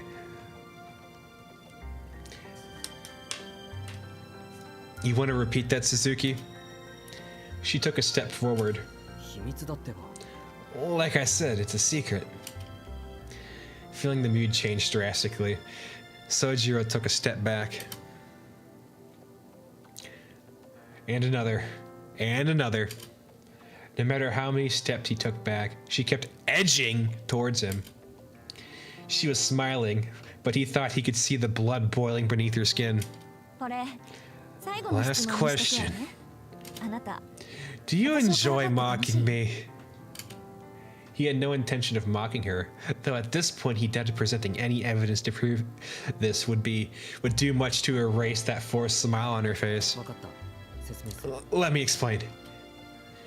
His arms raised in surrender. She halted her advance and freed her face from that uneasy smile. 実は1時から The truth is that my part-time job shift starts at 1, but students aren't allowed to have jobs, right? そうだけど Yeah, wait. 禁 Were you 止されて being るから秘 tight-lipped 密に because し you ようと思 thought う you'd get in trouble? All you have to do is get permission, それなら dweeb. 許可さえ下りていれば問題ないわよ 知ってる I know, and I did. I got permission when they accepted me to the school. へえ Really? Alko's face lit up as if she'd realized he might not be the piece of work she thought him to be. Yet. しかし許可は一つしか But I only got permission for one of my jobs. Wait, you have more than one job? あなた掛け持ちでバイトしてるのこれでも2件減らした Well, I quit 2 of them. 生活費だけで Living expenses are bad enough, but now I have to earn money for school as well. Don't you think it's unreasonable for them to let me work only one job? いやあんまりな No, の I think you're the one who's being unreasonable. Though still irritated, her opinion of him changed a little. She was impressed that he was able to take care of his tuition and living expenses all on his own. She could also sympathize with him having... She could also sympathize with having no time for oneself. Her anger began to subside. The words part-time job were about the last thing she ever expected to hear out of this country boy's mouth. そういうことなら仕方ないわね Well, you gotta do what you gotta do, I guess. いいわ行きな It's さい fine. 事情は You 分 can かった go. I get it. 青崎はいいのか Will you be okay? She had no idea what his question meant, but she at least understood he was trying to be considerate. Which also took her by surprise. She figured he'd be just as dense about people's feelings as he was about everything else. 別に私もこのまま I'll be 帰るから fine. I'll just head home. Time, my kids, my part-time job. Does his shift end at 5:40? First, though, she thought it'd be best that they both stop by the faculty room. Mr. Yamashiro had mentioned that the transfer student procedures had already been completed, so all that remained was for him to sign off on her duties. You just need to get approval for the part-time job, Tweeb. As if I didn't know. As if I don't know.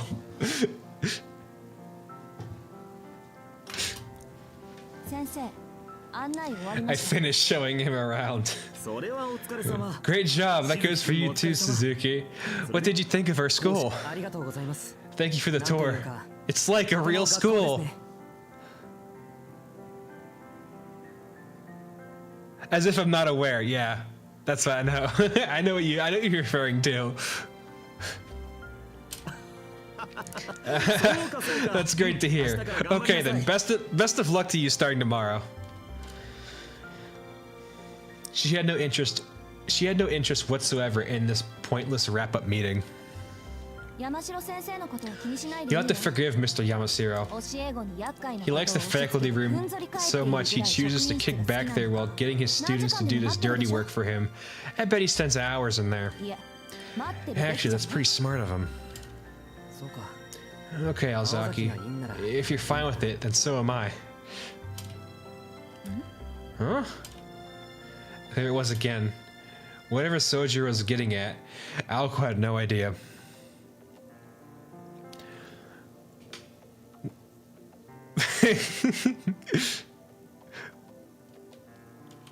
それじゃあ行くよ。今日はありがとう。 I'm gonna get going. Thanks again for today. Where the balls on the dick kicks classroom window. 今日だけよ、今日だけ。 Yes, today. Today only. She shooed him away with her hand.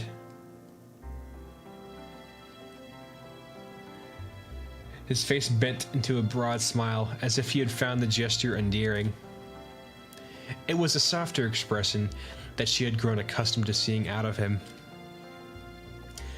It was the kind of smile that would make anyone smile back. Well, most people at least. Aoko Ozaki didn't betray the slightest hint of a smile. それじゃあまた。 See you later. Huh? And with that friendly farewell, Sojiro walked towards the end of the hallway. I love Bimmy, bro. I love it when he played. I love the video where he played Super Mario Bros. All by himself, without Mike, and he was able to do like super duper well. Or so she thought before he turned to the next class over. He just. Sojiro headed straight for one of the classroom's windows. Perfect for some class. See, it's a classroom window. Whereupon he opened it with ease. The chilly November air filled the room as if the soft sounds of rain doubled in volume. In that instant, she realized his intention with opening the window. She really wished she hadn't. いや、待て No, 待て no, stop! He already had one leg out the window when she dashed to stop him. 何するつもりよ What do you think you're doing? 何って。 What am I アルバイトに doing? 行くんだけど。 I'm leaving for my job, that's what. その窓は人が出入りす You る don't と know ころ this じゃない window の isn't an exit, do you? 大体ここ何 I 階だと思っ mean, てる do の you even know what floor you're on? She saw the light of understanding dawn in his eyes.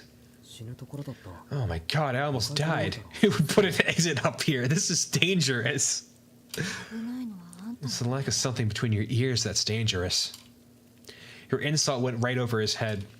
あのねこっちじゃ People 窓 here から don't 人は出入 normally りしないの exit through windows, さ okay? っき言っとくべきだったわ You should probably remember this information for future reference. 知ってるよ。 Oh, I 時間がない know. んで慌ててたの I just wanted to save some time. ありがとう。 But これからは thanks. 気をつけ I'll be more careful from now on. Look at this fucker. Look at this fucker's face. He pulled his leg back inside and closed the window. He doesn't. He needed to save time, so he needed to get to his job. My job, you know. His school uniform was soaking wet from the rain. いいけど私は Hey, 別に be my guest. あなたがどこから外に Go 出 outside ようが any 関 any 係な way い you の like. Just don't go in front of me from now on, できる okay? のそれよりあなた Anyways, you 本 start 当 school に明日か tomorrow, ら right? 学校に来るの I was sleeping on my day off and the school called me. Do these guys want me to suffer? Do they not want me to have my sleep and study time? 来るよ。不安だけど。 Yeah, I'm a little nervous though, which is why I came in early for the tour.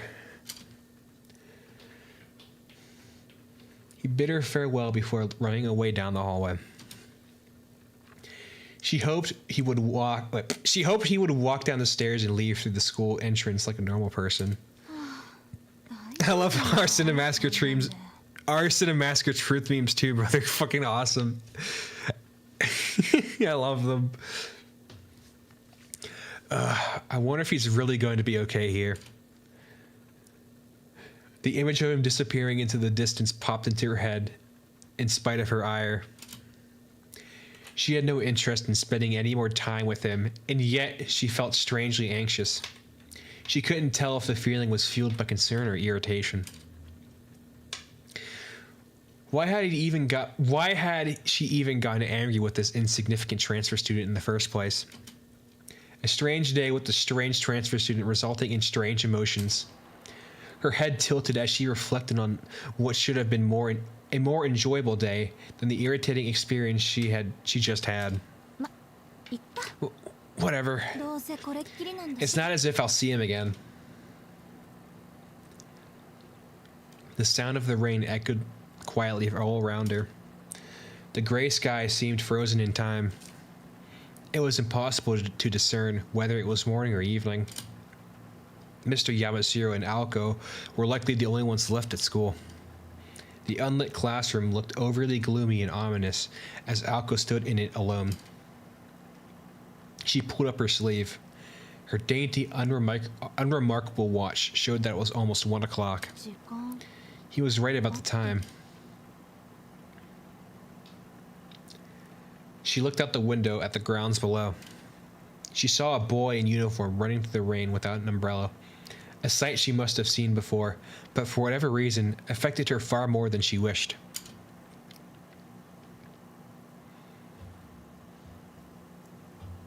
Aoko did not stop by the faculty room before heading home. While Mr. Yamashiro's offer to drive her home was tempting, she had decided ultimately be far more satisfying to ruin his day just as he had hers. She walked as quietly as she could towards the entrance and opened her bright red umbrella. As she had predicted that morning, the rain was waning in the afternoon. At this rate, fuck guys, all right, it's 1 p.m. I had to be done at 1 p.m. guys. I gotta go get my kid's job. I mean, I gotta go to my job. At this rate, it would probably cease completely in an hour or so. But the distant sunshine would likely have reached her by the time she arrived home. ま、それも悪くない Well, か I suppose it could be worse. She shrugged her shoulders in resignation. She neither liked nor disliked the rain, but she found herself enjoying her walk home with her red umbrella in hand. The teachers at Misaki High School weren't fond of bright colors, so Aoko's red umbrella was an unusual sight. A ghost story about how the umbrella was once pure white had been making the rounds, but it featured Aoko instead of a ghost. It was with that umbrella that she made her way towards Misaki Station. Misaki Private High School took its namesake from the town it was in. The area was once a sprawl of farmland and woodland, but rapid growth over the last 10 years had led to unprecedented modernization. There were some who fought to preserve Misaki's natural treasures. I'd agree in principle to preserving the land, but not at the expense of our prosperity. With those words, the mayor snuffed out the voices of the minority and ushered in a long-term plan of new urban development. More than enough funds for the urban development were collected, and the unassuming town of Misaki became the largest municipality of Misaki City in nearly 10 years. Even though it lacked the modernity of neighboring Yashirogi or the elegance of Misaki Hills. それも当然よね What did people expect? To keep the town hidden atop the mountain forever? It's not like they were going to flatten the mountains or anything. Urbanization had been contained to the lowlands around the station, with most of the hills and mountains still standing as they did 10 years prior. The exhaustion of funds succeeded in protecting the old Misaki where the citizens could not. It became a truly odd suburban town, welcoming an increasingly urban population with its vestiges of an old country charm. Misaki High School was a private school established long before the town's current state. The original campus, built 50 years ago, was located high on the mountains, making its current location its second incarnation. The path to the old grounds was not only steep and remote, it had become an overgrown game trail with the passage of time. For these reasons, among others, Misaki High School had been shuttered until almost 20 years ago, when it received a donation from a department store chain that allowed for the construction of a new campus in the city. And thus, Misaki High School reopened its doors, the old woodland campus forgotten. In fact, most of the students attending Misaki High School were not from Misaki at all. The hardy rustic people of this country town preferred prefectural schools to private ones. Truth be told, Aoko herself was one of them. All she had wanted after junior high was to move to Tokyo, where she had hoped to spend her days touring her favorite bands on her way to entering a public university.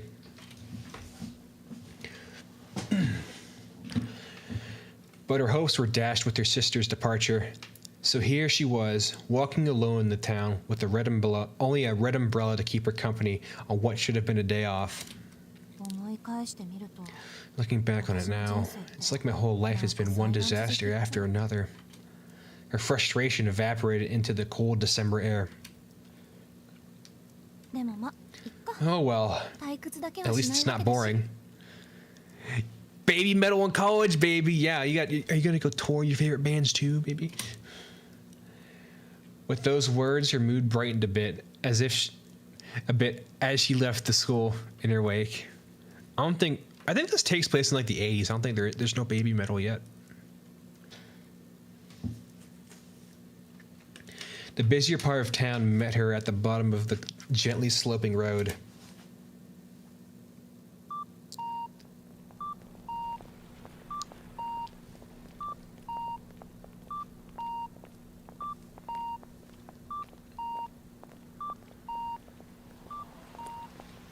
Misaki's train station was brand new. Once looking no prettier than an abandoned factory, it had been renovated into a multi-purpose structure with huge department stores on its east and west sides. When the department stores first opened, Aoko and her friends had been impressed with their modern feel, but in time, the stores too became dated. She had no shopping to do today, so she passed by them.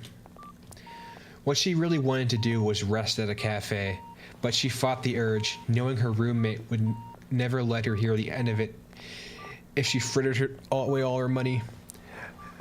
There you go, that's better. That's a better pick there. We are living the 80s. Whoa.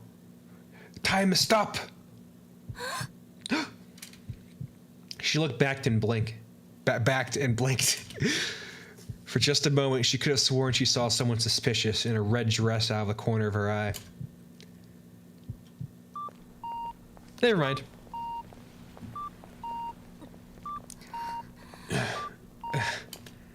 It must have been her imagination.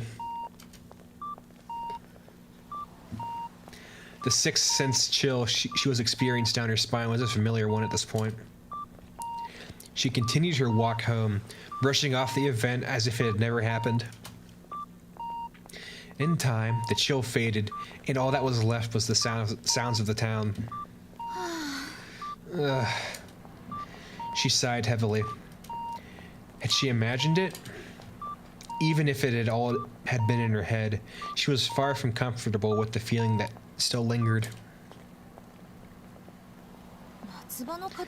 Even mosquitoes have the grace to buzz off eventually. She grumbled under her breath. Whether good or bad, this too shall pass, so the saying goes. Yeah, I've got enough on my plate as is. Unfortunately, summer and bugs go hand in hand. I fucking hate bugs! Except for me, I'm a pretty bug with my butterfly wings. She could see how bugs could be drawn to all the sweet fruit.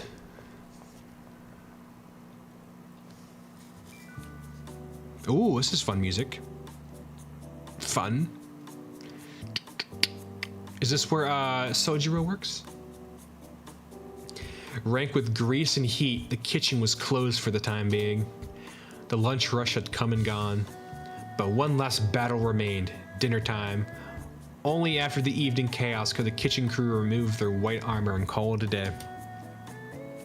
In the midst of the war zone was a lone newcomer.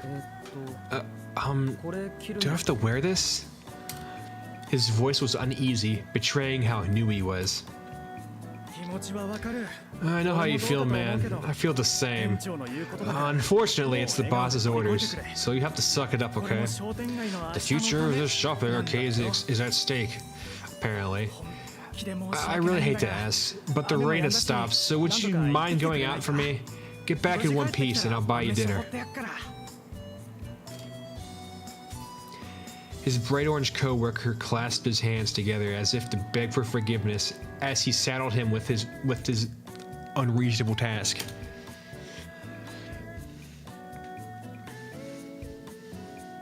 10 years ago, Misaki City was a town of farm and woodland. But everything had changed. The front of the station was now lined with tall multi-story buildings, and the residential areas were similarly full of apartment complexes. The once rustic scenery around the station had long become a thing of the past. Shiroi Nezuko was the only place in the city that still contained vestiges of the old town, a pocket of the past inside an urban jungle. The road extended up a conspicuously high hill to an older residential district, far from the hustle and bustle of the train station. Long ago, it had been considered unwise to build upon high ground, so nobody lived above a certain elevation. Shiroi Nezuka, sitting as it did on top of a hill in the middle of town, was no exception to that convention. It had no residences to speak of. The asphalt continued for some time, eventually giving way to a mountain road that was swallowed into the cover of trees. A lone vending machine stood to mark the boundary between town and beyond. Even the children knew that there was nothing beyond the new playground in development that so enthralled them. Well, that wasn't entirely true.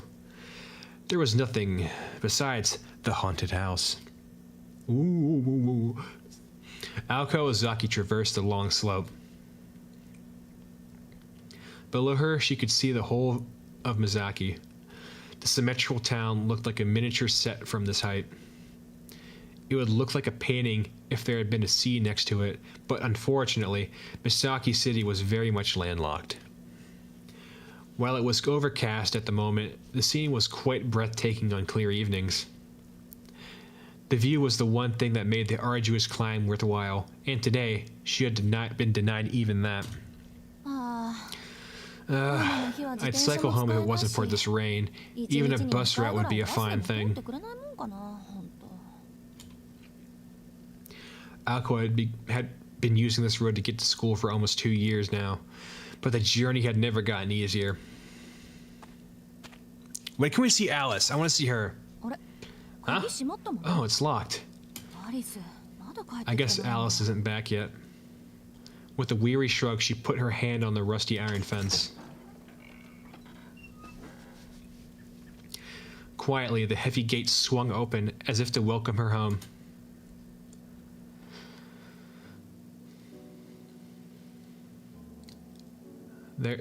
Wait.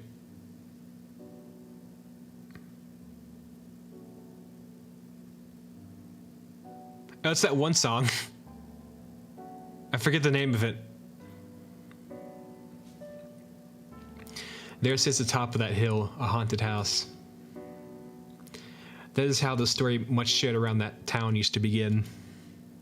But fresh rumors about the house had sprung to life almost as fast as the town's modernization.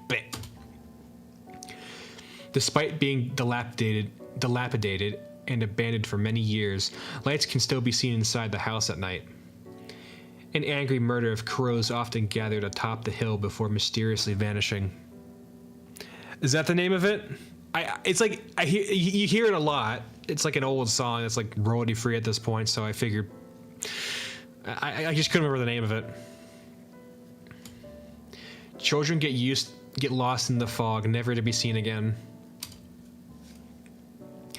Late at night, a shrieking sound can be heard all the way to the town. This particular piece of slander was the one Aoko wished to discredit the most. The final rumor was of an eye-catching luxury car. Wait, what is this? The final rumor was of an eye-catching car. I thought I was trying to do that weird fucking comma again. Was of an eye-catching luxury car that sometimes made its way up and down the hill.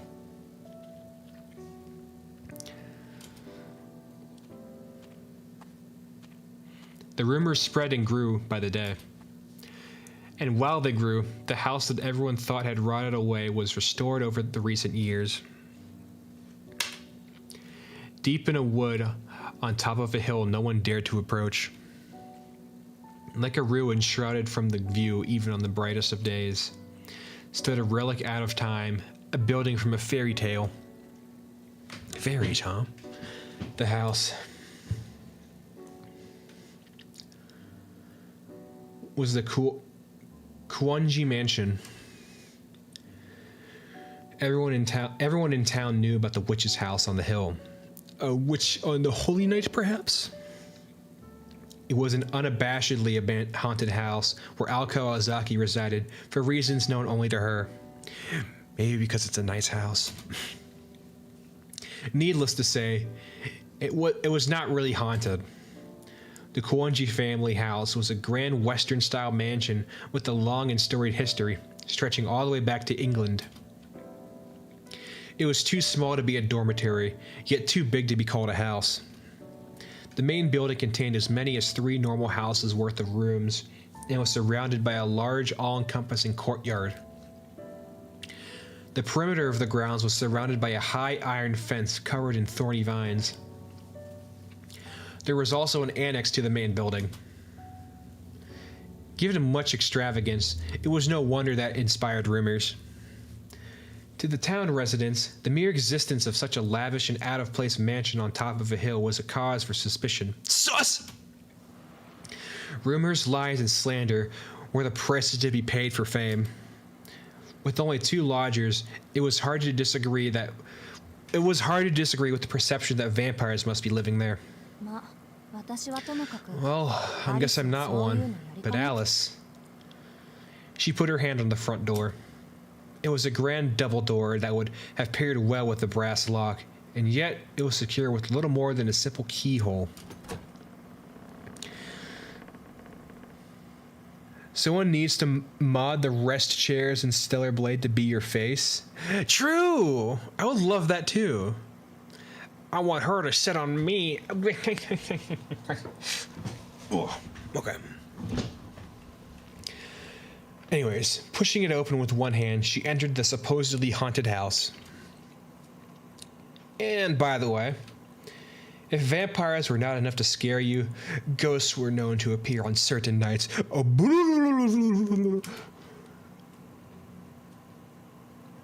where's Alice? I want to see her. She's cute. Oh. Much like the weather outside, the foyer was overcast with shades of gray. Perhaps by deliberate design, the architect had chosen not to include any lights in the entrance area. The ceiling was 2 floors high. The only light in the room came from the skylight. It was particularly gloomy on rainy days. On moonless nights, it was like the world itself ceased to be. Alko decided the drawing room to the east would be a good place to rest, but knowing that she would not be able to relax until she changes clothes, she started up the stairs. The stairs curled up the wall to the 2nd floor hall. There was a third floor attic as well, accessible from the far end of the hall. She had never set foot there in the 2 years she'd lived here. The Kuonji mansion was more or less divided into 2 wings, east and west. Alko had been given the entire east wing, but 2 rooms were more than enough for her as far as she was concerned. She had no desire to open a door that would trap you into a storybook world or lead to an attic that only had been used for storage these last 5 years.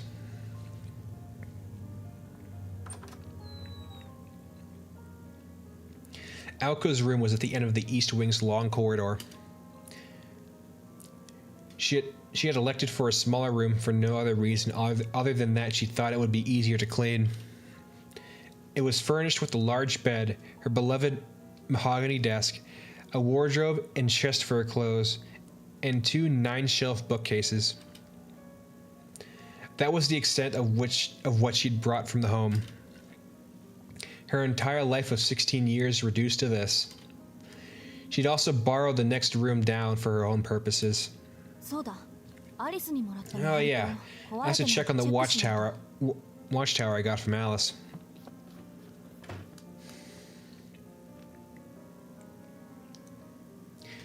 She needed to see if the project she had been working on all night had borne fruit.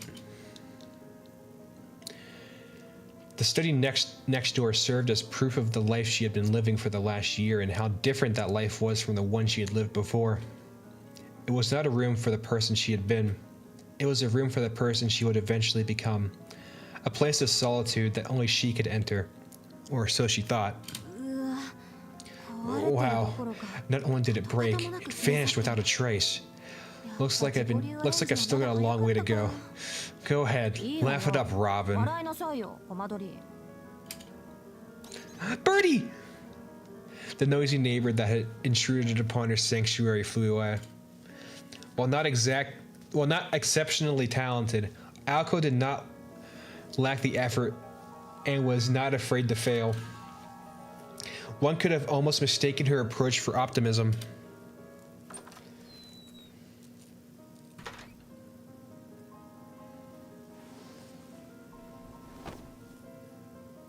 Ooh, a sweater. She changed out of her uniform and returned to the first floor.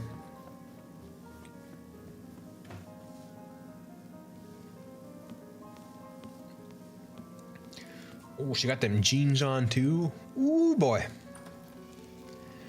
Down the stairs, she opened the door to the east wing into the corridor, as dark as a cellar. The absence of windows meant it was pitch black without the lights on, so she flicked the switch and entered the nearby doorway. Ooh, got one of them CRTs. 気のない生活か Life without electricity. I don't even want to imagine it. It had been her idea to update the drawing room. The walls were decorated with extravagant patterns, and around the room were large, majestic sofas and a luxurious Persian rug. Amidst it all was a 30-inch television, which seemed completely out of place. It stood looking over the other furniture like an emperor with no clothes. The mansion's owner would have rather done without it, but to a commoner like Alco, it was an essential commodity. They had fought over its presence at first, but eventually came to an agreement and now mutually enjoyed the modern comfort. なんだ Guess I'm one to talk. I came from a pretty traditional household myself.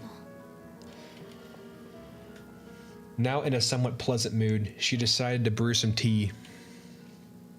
She boiled some water in the kitchen, prepared a teapot, and made herself some black tea. I had some of that this morning.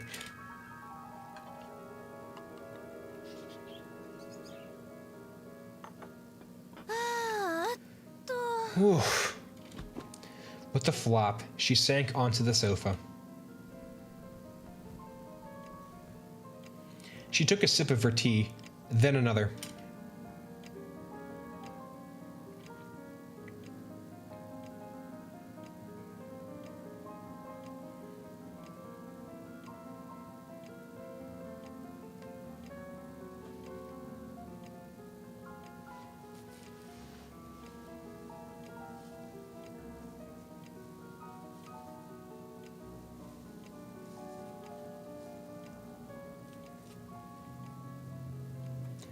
Lulled by the ticking of the clock, she took a third sip as she pondered how to spend her afternoon.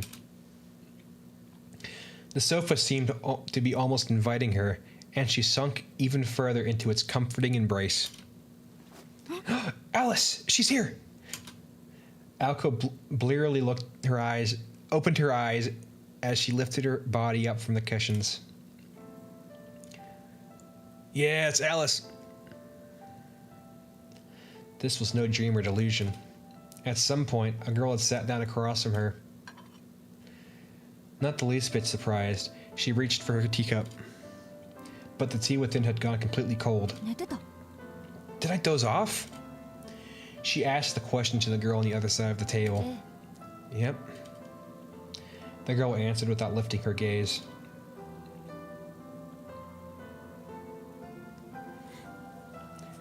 When silent, she could have been mistaken for a beautiful doll. The girl sitting on the opposite sofa was reading an old book. She had delicate limbs with pale white skin. Not a hint of humanity emanated from her melancholic aura. She had darker hair than Alco, and her icy eyes were focused on the pages in front of her. Her clothes resembled that of a nun, but were actually her school uniform. In Alco's humble opinion, the gloominess suited her. She evoked something like out of a painting. There was something unreal about her, as if she were frozen in time. The white of her gently arched neck was so lovely that even Alco herself were enchanted by it. The girl was one of the haunted house's 2 residents. Her name was Alice Kuonji, and she was the same age as Alco. 私どれくらい寝てた？ How long was I asleep? 1時間と少し。 At least an hour. You'll catch a cold if you keep sleeping there. What's with this catching cold shit, man? You're not gonna catch a cold from sleeping. Alice answered indifferently. Not that it bothered Alco, who was now used to it.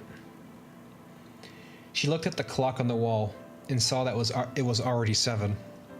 She had been asleep for 2 hours. The day had been a rough one for her, and she had slept little the night before, so it was no surprise that she had dozed off for as long as she did. 起こしてくれてもよかったのに。 You could have woken me up. せっかくの紅茶が Now 冷 my めちゃった tea is cold.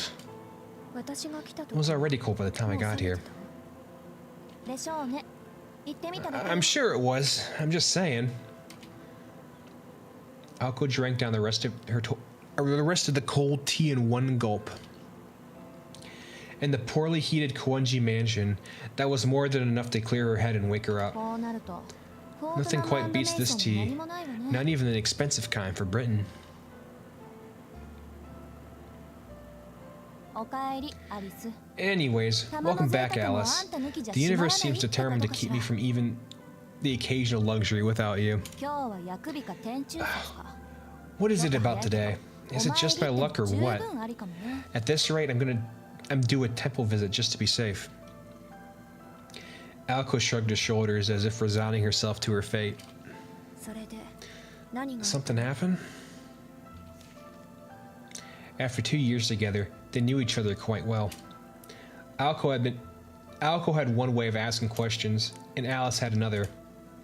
Alice asked without raising her head, and Alco gave her the details. まず謝らなくちゃいけない。 I should start by apologizing.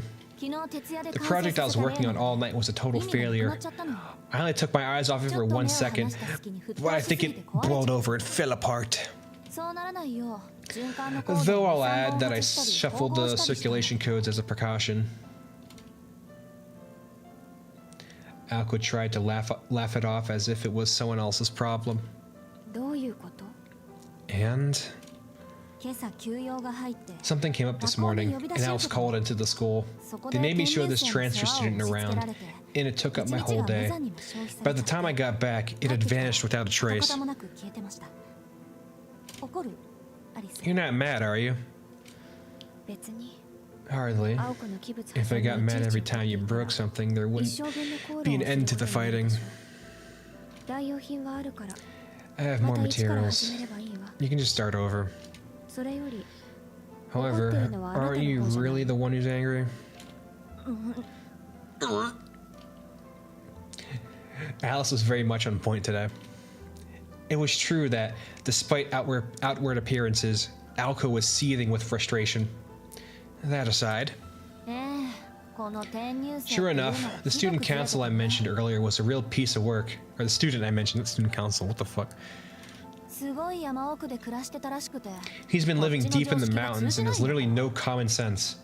I know people say that the Maltans are like an entirely different world, but I had no idea how true it was, Alice. Alice raised her head in response to hearing her name. But Alco kept going on before she could get a word in edgewise. Alco, after all, expected no sympathy in the first place. 初対面から尺に触るやつだったけど We didn't get along well from the start, but things really took a turn for the worse when I took him to a classroom. そいつ He He apparently thought it was a place where you get the one-to-one tutoring, and that's not all. I mean, you're never gonna believe this. What do you think he asked when I politely explained to him what a classroom is to him? He goes, but then what are the other classrooms for? Unbelievable, right? I mean, a classroom is a classroom. No matter how vague or unhelpful anything I say was, he just kept nodding. It's like he was just taking everything at face value. I don't know if he just lacks in imagination or never uses it. Anyway, he at least seemed to grasp most of what I told him in the first time around, so suppose he's not a complete idiot. It's rare to see you so judgmental. Is it really worth getting worked up over someone like that? I couldn't care less about him. I'm just worried he'll screw up again somehow.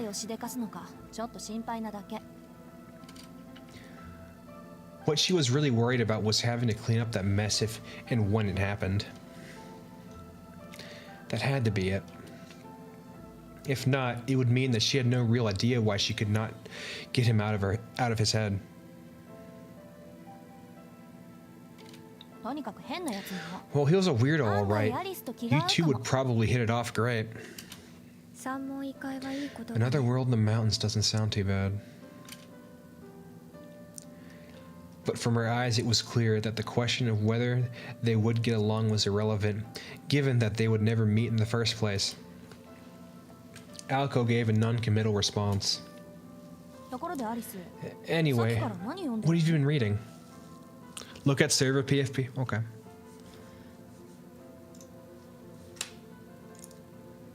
Alco and Shizune. Live Alco reaction, live Shizune reaction. I need to get a live Alco reaction on here. What was the screenshot I took? Would that be a good one? Oh yeah, that could be a good one. Now I just need an Alice pout, but I don't think she's the kind of girl who will do that. Who will do that? Anyways, what have you been reading? A book about spiritual evolution, based on the Spiritual Diary. Cute image for the server though. I like it.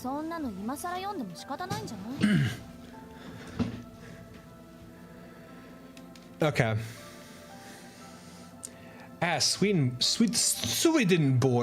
Swedenborg, huh? Is that really worth reading again?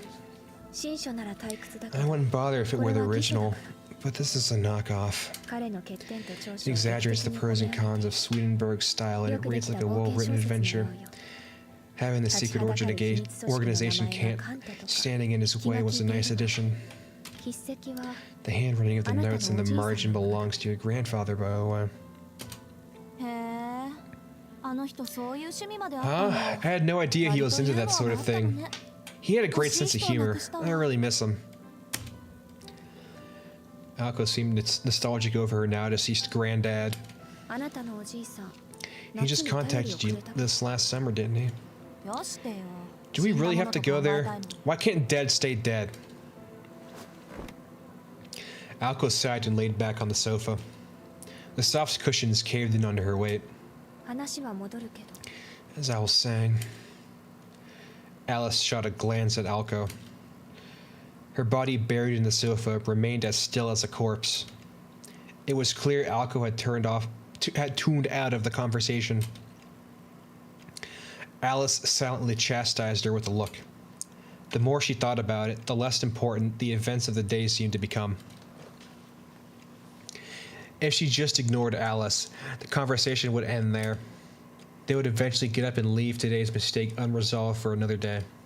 However, that was not the kind of person Alco Ozaki was.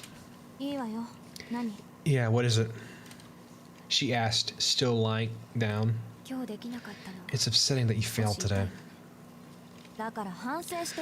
Like I'm saying, I'm thinking about it. I need to focus on becoming a full-fledged mage before thinking about school. I know that. I hope you do.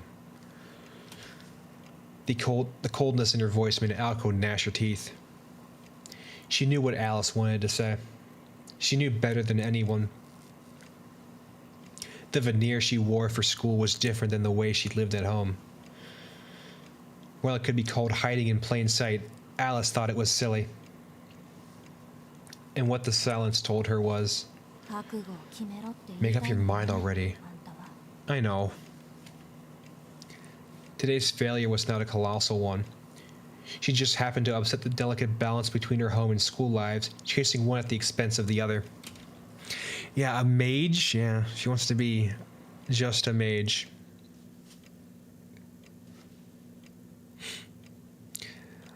Well, let me go grab a drinky. I'm gonna go grab a bit more water real quick. I'll be right back.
Okay.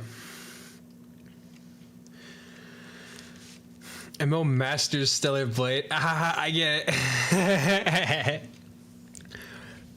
No, I don't get it. And yet, that careless mistake was a clear sign of Alco's lack of commitment. アリスは関係ない This doesn't concern Alice. 私が It's 私と my 決めなくちゃ decision to いけない make. こと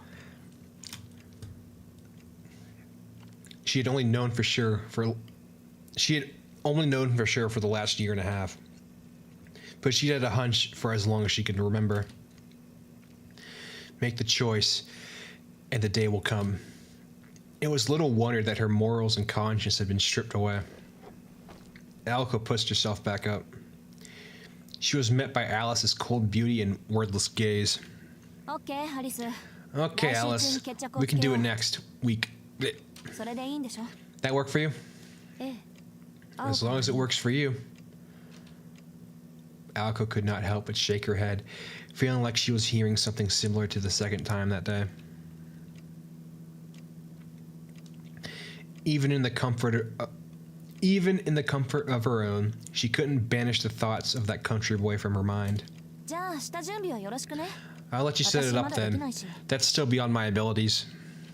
場所は例の公園で Should we do it at that park? 妥当な線ね Sure, the line there is suitable enough. But what about the other thing? そっちの方が急務じゃない Isn't that a more urgent concern? 時と場合 It depends on the 森に conditions. 変化があれば教える I'll let you know if there are any changes to the woods. After that brief exchange, Alice returned her attention to the book in her lap. Shop talk was over. Now they could return to their normal relationship as roommates. Alco grabbed the remote and turned the TV on. Since Alice was busy reading, Alco decided to tune into a variety show that had already started. Alice started to speak, but suddenly cut herself off.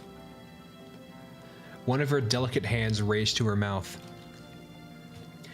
She would always cut herself off the second she realized she was about to say something trivial.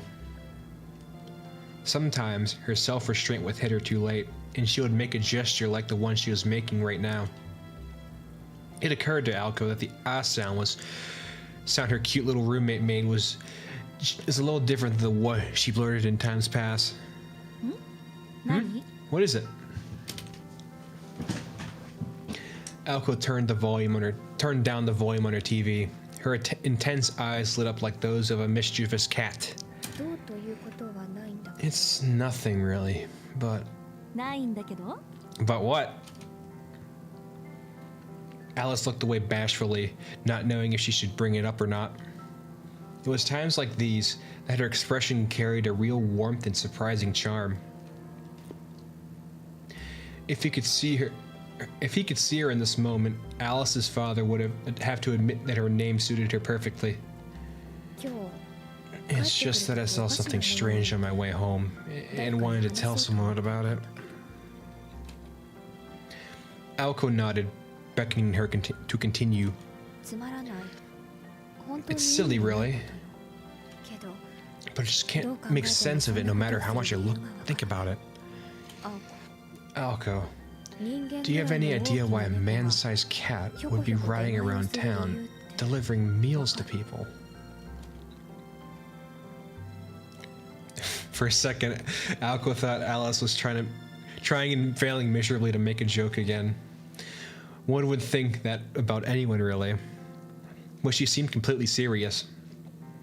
Even if Alice's sense of humor fell flat for Alco, this story already sounded more fanciful than Alice's usual attempt at jokes.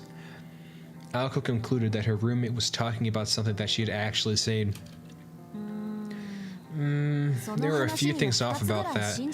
Maybe we should break it down. Let's not. Even I can think of a few mundane explanations. I'm just asking because I can't figure out why someone would do that. Maybe it's as simple as someone dressing up in a finely crafted cat suit to deliver food for a restaurant? そんなに簡単かしらね。難易度以前に。 I'm more worried about the person doing it than their reasons personally. 私は。 Alice nodded tentatively at her words. まあ、世の中いろいろあるか But ら。 whatever does it, but whatever does it for them, I guess. In a world with people like us and weirdos that live like in the Mountain Hermits, there's no telling what kinds of freaks are out there. 私だったら見かけた I ら personally would have gone up to them and asked what they were doing. Alice's gaze drifted at that. A delivery cat riding through neighborhoods in the evening. Sounds like something straight out of a fantasy story. 夕焼けだったらファンタジーだったでしょうに。で、今日の夕飯どうする？せっかく話が出たし。 Hey, what should we have for dinner tonight? Speaking of delivery, we should order in. Alco loved getting takeout, and her face glowed as she spoke. They had no hard rules for dinner, but if one of them was in the mood to cook, they made it a point to make enough for two. At the very worst, this meant entire weeks without dinner, but the two of them agreed that this was the system that worked best for them. Whether they found cooking to be too much effort or simply ordered out, nights like this were a common occurrence, much to the chagrin of the restaurants of the Masaki town. Delivering to the mansion meant coming all the way up to the top of this hill, the source of their disgruntlement. 時間は8時前。 It's still before 8, so we're good. I'm really in the mood for some tongetsu tonight. Haven't had their tsukimi soba in ages. The hungry student council president laid out a stack of takeout menus, like she might fan a deck of cards, and excitedly scanned for anything that stood out. Alice casually responded without sparing much as a glance. 悪いけど、私夕飯。 Sorry, but I've already had dinner. With those words, Alco froze. All deliveries required a minimum of 2 items, so she was out of luck without an accomplice. Cruel society had decided it couldn't be bothered to deliver it to a princess who had only ordered a single serving of food. Incidentally, to counteract orders from the Hilltop Mansion, the restaurants had declared the minimum number of orders will be 3 starting next year. Alco and Alice were still in the dark about this fiendish change in their direction. Traitor! Is that why you were so late getting back? Between the bus ride and the walk, the trip home only takes 20 minutes. I should have known something was up when you didn't get home before 5 o'clock. Unfortunately for Alco, she had been too out of it to even remember that she was the one who'd fallen asleep. ああひどい女 Talk about Ice Queen. I thought it was good that if either of us got food, we would bring enough for the other person too. 私だってこの前の外食 Didn't I bring back something for you when I ate out last time? It was unknown how serious Alco was being, but she was visibly angry. She had already woken up hungry that morning, and from the time she was called into school until now, she had consumed nothing but tea. It was a small miracle her stomach was not growling. She knew it was her own fault, but she persisted, wanting to get revenge on Alice for scolding her earlier. この前ってあれのこと By last time, you mean あなたが都心 the に time you went into the city and ate sushi but only came back with a plastic bag full of convenience store food? That ビ time? ニール袋だったって話 Alco had kicked the hornet's nest. 何よ So what? 持ってこないよりはマ It's シ better で than しょ nothing, wasn't it? 真実は時に There are times when you'd be better off saying nothing at all. Alice's icy gaze pierced right through her. Alco had certainly crossed the line by going out. Sleeping through this drama. I can't believe it. Look at this. Look at this. Look at him, Mill. Just look at him just sleeping through this drama. Come on, man. Alco had certainly crossed the line by going out on and on about how the sushi circled around the restaurant while Alice ate her convenience store meal. But new things fancied her, and she couldn't contain her curiosity towards the conveyor belt sushi shops that started popping up at the time. They were nothing short of miraculous. Even honesty can be a sin, given the right circumstances. 分かった Fine, fine, I get it. Does this at least mean we're even じゃあ now? 今回の前のと帳消しってことでいいわね Alice went back to her book without so much as recognizing the question. The fact that she did not confirm she did not confirm it made Alco nervous. 仕方ない Well, today had been a total disaster. おとなしく I guess I'll just whip up 台所 something from the に立って料理 kitchen. の腕を磨くとしましょう She stood up, announcing her intent in no one particular. For no one in particular. But 聞き忘れてた oh, I almost forgot to ask. Where did you end up eating anyway? Alice's hand froze on her current page. She suddenly shut the book she was reading and stood up, as if at wit's end. She walked across the drawing room with her book in hand. Yeah, go in the kitchen, Alco. You making me a sandwich. 聞きたい You really want to know? まあなんと Sure. Alco nodded timidly, cowed by Alice's sudden vigor. Alice continued in her matter-of-fact way. その猫が The cat gave me one of his leftover deliveries. And with that brief response, she left the room. Oh, that's chapter 1. New book added to the archives. Oh, I have a little thing here. Oh, I actually have a title screen now. Wow. Okay. Yes, save.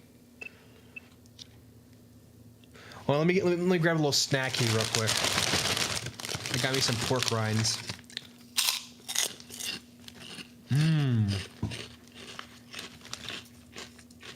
I love pig skin.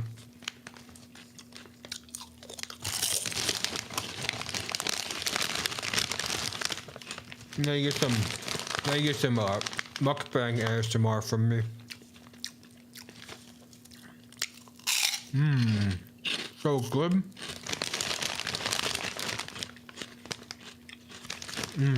So delicious.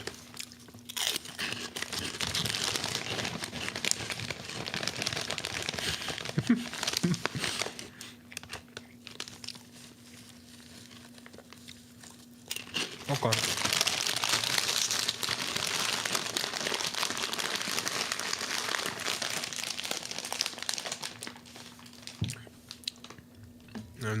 And then let me get a sip of my water first.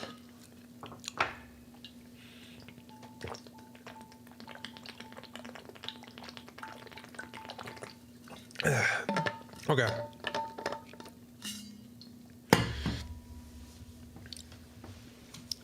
Next episode. Wait, what's the archive?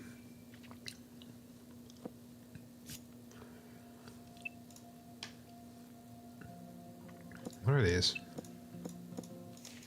No, go back.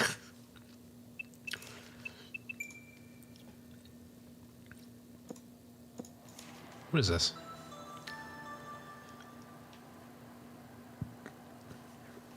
Morning in the city moved incredibly fast.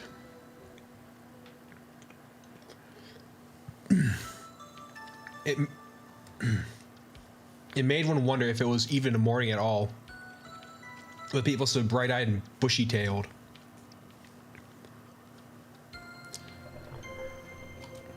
The unfamiliar war that awoke him reminded him of a rock slide.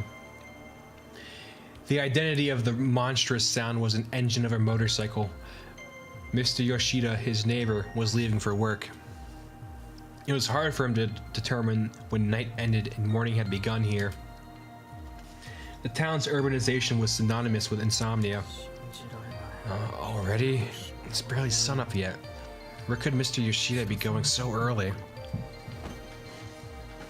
Let me get some back up. Okay. He sluggishly lifted himself off the floor. He caught himself staring at the starting to survey his surroundings out of habit before deciding better of it, and made his way to the washroom. There he poured himself a cup of water and slowly gulped it down. Having been relegated to well water until recently, he found the convenience pleasing. Pleased was definitely the word that best described how he felt. Civilization is about erasing inconvenience through optimization. The reduction of labor in our daily lives. Mr. Koga had taught him that while the essentials were easier than ever to get into our hands, life itself was growing more and more complex. So too was it his duty to adjust to his new reality. As a distant relative of Sojiro's father, Mr. Koga had taken Sojiro in, even though that boy had been little more than a stranger in his life till that point. Mr. Koga had helped him get registered at school and find an apartment to lease. Though, he had insisted that Sojiro handle the residence card and register his change of address himself. This series of procedure proved exceedingly difficult for Sojiro, but knowing that this was part of his new city life, he did his best to complete them diligently. While they may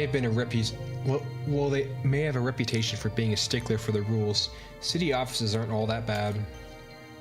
It was the first thing that Sojiro learned after beginning his life in the city. 2 weeks had elapsed since he left the countryside. As uneasy as living alone made him feel, he felt that he could make it work. It was not as if the people here spoke another language, and Mr. Koga was absolutely right about how practical the rules of the city were. Sojiro continued down the hard but surprisingly walkable path. Before work, he jogged in the park to pass the time. Even exercise like this offered lessons for Sojiro to learn. Each passing person was a new face to look at.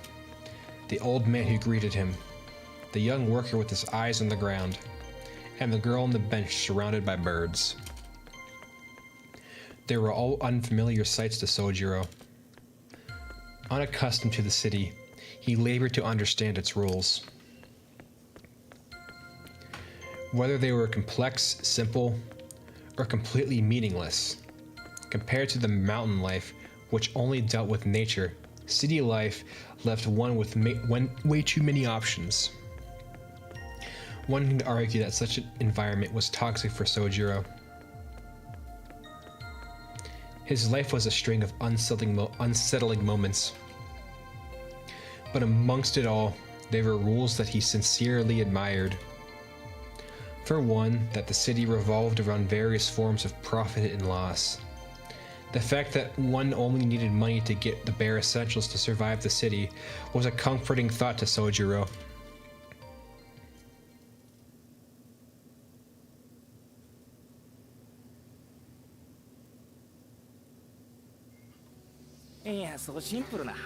Hey, not everything's that simple. Money is just a symbol. It's the other stuff that truly matters. Money ain't that different from those free shoulder massage coupons people hand out. And it's not like the Fuji buy with a 10,000 yen bill will turn out bogus. Look, money can't buy you happiness, you get me? Maybe. Maybe. Are you for real, man? I can't believe you right now. One day you're happy to break your back working a full day for your measly 4,000 yen. The next you're elbow deep in dirty dishes saying, it's all about the money. Where's your major malfunction? No, I think that the current system is kind of amazing. To be honest, I never realized how limited bartering can be. Anyways, Kinobi, you're gonna drop that if you aren't careful. Oh crap! Oh damn, that was close. If I break any more, I'll be my head next. Thanks for the save. So, what did you want to talk to me about? It's money, isn't it?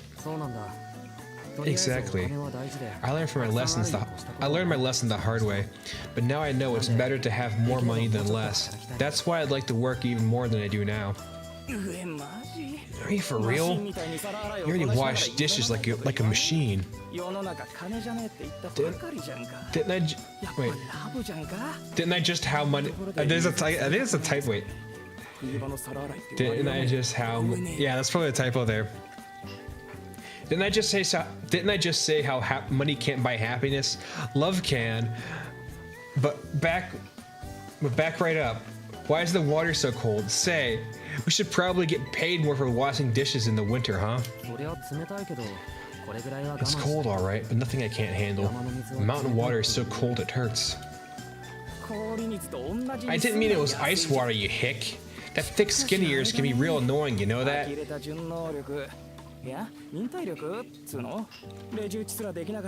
For someone who couldn't even work a cash register 4 days ago, you sure got comfortable working for the man. I guess money really is everything. The power of capitalism ain't nothing to mess with. Shut your pie hole, part-timers. The door's right there if you want to quit. I don't have the cash to waste on deadbeats. The complaints and chopsticks flew at them like a storm. The mess of a Chinese restaurant manager was a stubborn man who was willing to let minors work for him and didn't shy from violence, even if it was directed at a son of a longtime friend. Sojiro felt that this is what Sparta must have been like. Looks like he's angry. We need to work harder. Wow, your nose get any browner yet? Me? I'm trying to make the most of my teens. Whatever, right? Been meaning to ask. Are you the type that likes to go out on late night strolls, or more of a bicycle type guy? Not that it really matters, but... Huh? It's always late when I go home after the restaurant. But that's not what you're asking, is it? I'm not really into walking when it's late out. Why do you ask? No reason. Like, you just moved here. Kind of weird question, but don't you think the town is dangerous? Not like people are bad or anything. But I mean, you know that we get 10 attacks like out of... Wait. But I mean, you know that we get 10 attacks like out of a slasher film every year, right? And since they started, there's... What's a slasher? You don't know? It's like when a thief snatches someone's purse. No, bad example.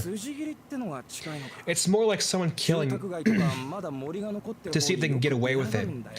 Bunch of dead people in the woods near the suburbs. Real gnarly. That's why you shouldn't go out too late. The park in Misaki Hills is a hot spot for the weird stuff. Haven't you heard about how they freak out? Haven't you heard about they think the freak doing it is some chick with the sliced mouth? Oh, like that one thing. That one thing. I don't remember the name. the slit-mouthed woman. Nope. This is just the first I've heard of a slit-mouthed woman. Slit-mouthed woman. Slashed-mouth woman. 階段だよ Like I said, slasher film shit. 今じゃ They say her mouth extends all the way to her ears. It's a pretty old school kind of urban legend these days. なんだっけ深夜の道になコート姿の女が待ち伏せていて私綺麗とか聞いてくるんだよ How did it go again? There's a woman in a coat who asks, "Am I beautiful?" in the dead of night. で綺麗 Even if you say she is, she'll follow you home and kill you. 女の少年はおっかねえっつうかアメコミの Intense chicks like that are no-nos. It's like something you'd see in an American comic book. いやそれ本気で That sounds really scary. Does she actually follow you home? その女の人窓から入ってくるらしい They say she crawls through a window, squeezes her way like a cockroach. Ah! I told you not to utter that word in the kitchen. I'm gonna kill you, you little turd. The back of Kinomi's head exploded in pain with the impact of the boss's frying pan. Sojiro was reminded just how dangerous this town could be. 殺す殺すってバカ I'm じゃねえ gonna の kill you, I'm gonna kill you. Yeah, right, I'd like to see him try. 普通そっちの方が禁止用語じゃねえのここレスト And ラン what kind of boss says that anyways? This is a restaurant, ain't it? Well, maybe calling it that is too much. 木の実 Is your head okay, Kinomi? ああ It's nothing. People tell me I'm real tough, especially in my head. 特に頭部について Dude, did you just send me malware?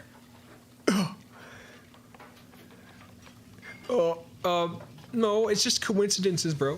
ともかくそういうわけなんで Anyways, 夜の avoid the 暗 dark, がりは気 okay? をつけるぞなも You し look like a sitting 鈴 duck. 木見るからにカモそうな顔してるしありがとうところで By the way, is 10 victims per year a lot? 死んねえよ Don't know. 少なくはないだろう Probably けど isn't a 多い lot, 方でもないんじゃないか but it totally ain't a few either. I was just playing a game with the cute bitchy student council girl, and now you are. Oh my god. I think I did put malware on computer, and I was spying on you, and I got the idea to play a game with the bitchy student council girl. Uh-oh. まうちの通り魔事件が It's not like that's a kind of like a bit of a trope. 犯人が見つかってないってことだ The から real ね scary shit is that they're still out there somewhere since they haven't been caught. He laughed cheerfully. Kinomi was probably thinking to take the edge off his story, but the noble intention of his laugh was completely lost on Sojiro. His friendly warning was equally futile. Sojiro was simply impressed that Kinomi was able to laugh it off.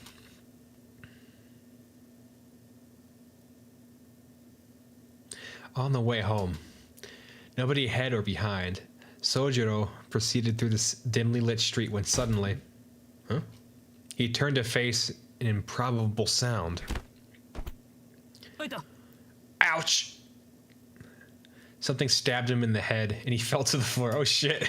He frowned. A small bird had apparently flown into the telephone pole before landing on his head. The starling cleaned itself off and flew away. The falling of the bird and its desperate escape thereafter was unlike anything he had experienced up in his life until now. Most of the townsfolk would have seen the incident as unlucky, ominous, or even sinister, but Sojiro just nodded and went about his business. You must understand. What might have been a first for him was surely an everyday occurrence for these city folks.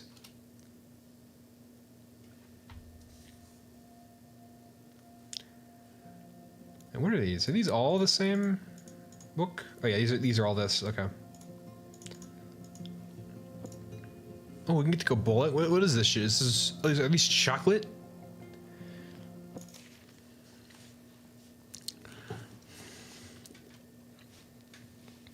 Are we back at the Kuonji residence? たったいま I'm home, Alice. Are you here yet? 教会から帰るとき I got some stuff from the arcade while on the way home from church. Oh, she's a good Christian. The Isaiah rice crackers. You want to share some? Her voice reverberated through the foyer. Wait. Her voice reverberated through the foyer, dyed in the colors of the setting sun. It was after 5 in the afternoon when Alco, still in her school uniform, cheerfully returned home. She had finished her student council duties and attended her monthly meeting with the church. おかえりなさい。 Welcome back. その様子なら何事もなく終わったみたい。 I see that the meeting went as planned. The voice was coming from the second floor. In contrast with Alco and her boundless energy, a considerably calming girl descended from above. 難癖はつけられたけど滞 There were り some なく complaints, but all in all, it went well. うちの問題はうちの問題だから。 Our problems are ours alone, so I decided not to get them involved. You okay with that, Alice? アリス。ええ、 Yeah. 猫の手なら I'd ask for their help in a pinch, but they あの人 can't た be ちの手は trusted. 信用ならないし We'll call on them to clean up the mess as usual. 賛成。 Agreed. 後ろからバッサリ No one やら likes れかねないしね。 no one likes to have to keep looking over their shoulder. We can't fully commit to this if we're worried about what's going on elsewhere. 私はできるけど。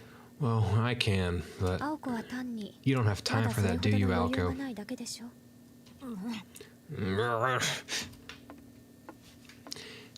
Tap tap. With the graceful sounds of her steps, Alice entered the foyer. As she did, Alco's eyes were directed towards the skylight above. ガラス曇ってるよね。 The glass is kind of dirty. そのことで話がある I わ。 wanted to discuss that after today's business is concluded, that is. 青子、体の調子は Are you feeling okay, Alco? 疲れているなら休みを入れても You can rest if you're not. え Huh? 何よ君は Oh, don't be such a 気 nag. 遣いされることなん I'm て not ないけ stressed ど or anything. Today was いつも通 pretty りの normal. 一日だったし Do I look that tired? そんな疲れた顔してる私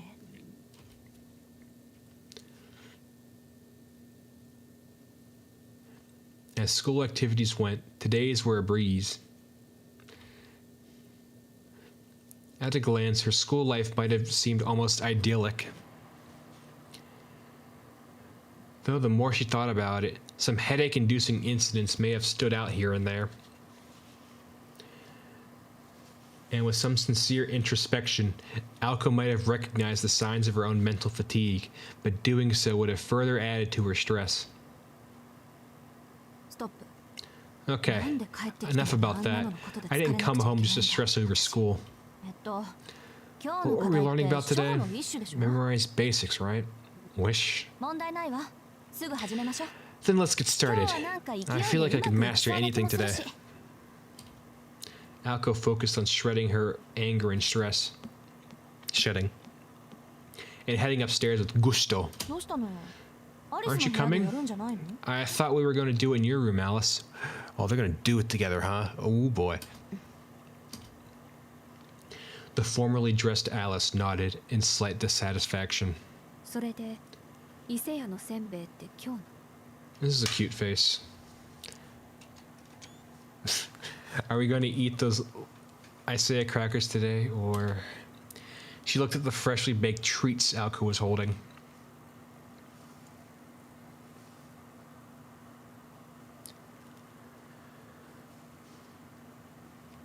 In the end, their lesson took place after Alice had her cup of tea.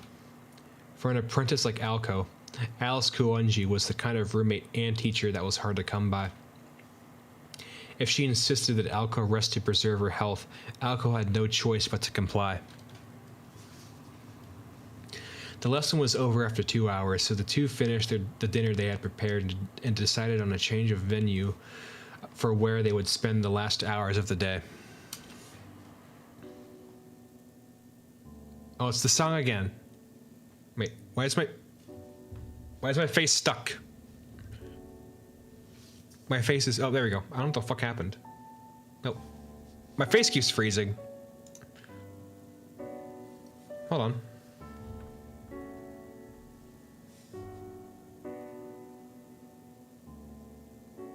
There we go, I fixed it.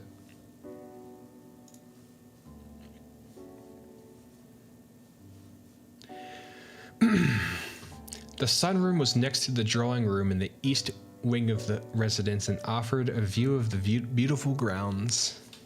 The proud Kuonji estate's luxurious sunroom featured furnishings on par with those in the splendid drawing room. Meanwhile, 来年の夏はジャングルね。 It's gonna be a jungle come next year's summer. The grounds outside had fallen into disrepair, neglected by the owner. ねえアリス、庭サー Don't ビス you have 専 any 用のプロイと landscaping かいないの？ ploys lying around, Alice? Alco took a step into the sunroom and poured some tea.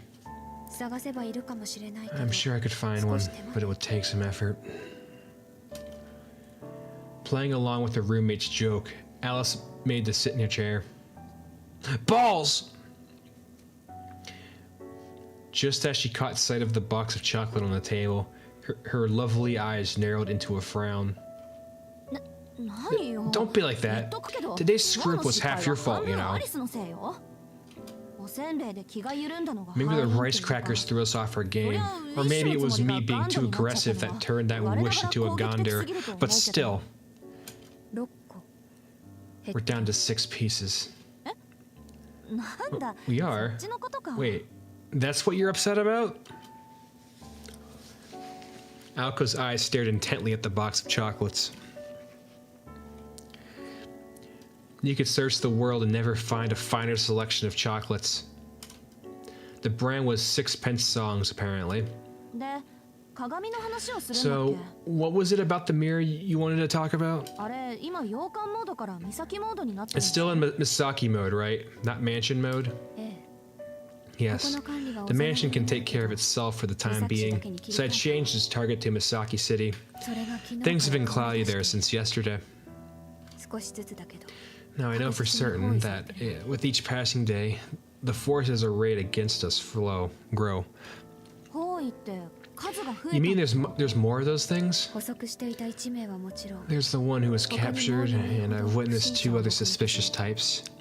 One in the city, and one in the woods outside of town. あんたの目 Is 撃 it 談 too は much to ask that you could be wrong just this once? で、うるさいのはどっち？ Which one is causing the biggest ruckus? 森の方。 The one in the woods. I'm getting close to capturing it, but it knows it's being watched. It's not taking the bait.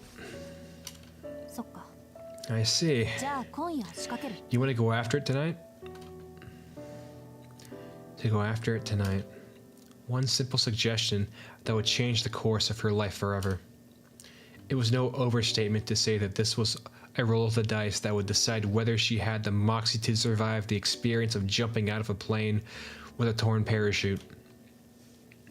Alco swallowed her hesitation and fear with a little tea. On the school's anniversary night, she declared that she had made up her mind, and from that time on, she would not waver. Alice welcomed her roommate's strength with the barest hint of regret. As someone who shared the same motivations as her, Alice was ultimately reassured by Alco's resolve.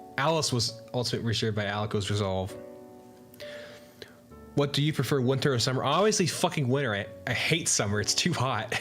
I love the winter, man. Autumn is still peak, but winter is like my second.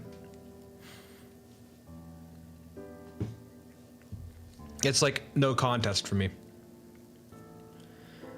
The only reason why I would prefer winter or summer is if I was still a kid and had summer break. But like now it's like, it's just spring, but hotter. And I don't like spring that much either. You know?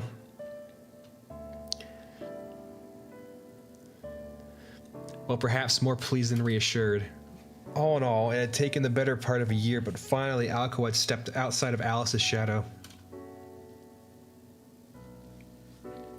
The 2 partners now shared the same fate. Alco was not the partner Alice had asked for, but a partner nonetheless. Strangers, worlds apart. And even if they eventually would battle each other to the death using all they've inherited, it was only right that did it on equal terms. It was, at least for now, a cause for celebration over how far Alco had come. せっかくだけど、今夜は Generous, 私 but 一 I'll 人 be で fine 十 on my 分 own tonight. そんな余裕があるのなら The time would be better spent practicing mesmerize a little more. The park is under your jurisdiction, so I'll put you to work when the time comes. Alice did not so much as look at Alco as she explained her reasons. the scale of the enemy she would face that night. Her plans for Alko. For in only 2 days from now, Alko Alzaki would be reborn. はいはいわかりました Fine, whatever you say. Alko finished her tea and stood up from her seat. お言葉通り I guess I'm practicing then. How did the first part go again? Be light and frail, nimble and fast, tick tock, tick tock. There's no time to waste. Is that right? You know, you're missing the quiet part. Remember, the weight of the air, the tremble of one's breath, light lags behind while shadows pull ahead. 気をつけなさい Be careful or you may find yourself in a state of unease. そうだったそうだった Yeah, I remember now. Now, if you'll excuse me. Alko grabbed a piece of chocolate and popped it into her mouth. She waved before leaving Alice alone in silence. Alice stiffened a moment before slamming the box of chocolate shut, as if it could serve to scold Alko for snacking.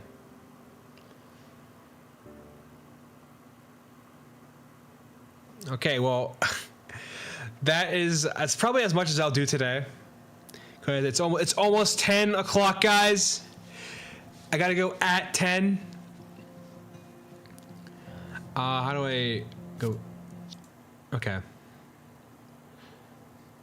So, I have the save of like right here.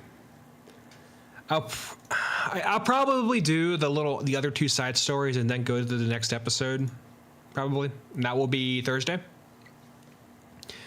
Because I don't think I have anything going on that night, so I'll be streaming again Thursday with my new with this game. Oh yeah, I said this at the beginning of stream, but I don't think I told you because you weren't there yet. So with this game, there's a certain point in the game where you're supposed to stop streaming it, and I was thinking, I wasn't sure whether or not I wanted to do that because no, I'm not Japanese, so I don't have to worry about the crazy Japanese copyright laws and shit. So I'm thinking I might stream it and just not like archive the VOD because I do want to stream this game, so I might just do that. I was thinking, yeah, it's chapter 5. Yeah, I'm thinking I might just I'll just stream it but not archive the VOD, just so I don't get in trouble. It'll be lost media.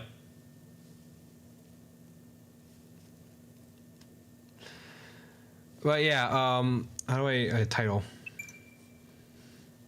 Oh, I actually have a proper title screen now. Originally, the title screen was just this. Like, it was like a white screen with the fucking title. No config, extra, whatever. CG mode. Do I have all the CGs yet? Does it automatically unlock them? Okay, no, it doesn't. There's my girl right there. How do I... Oh, there's multiple, okay.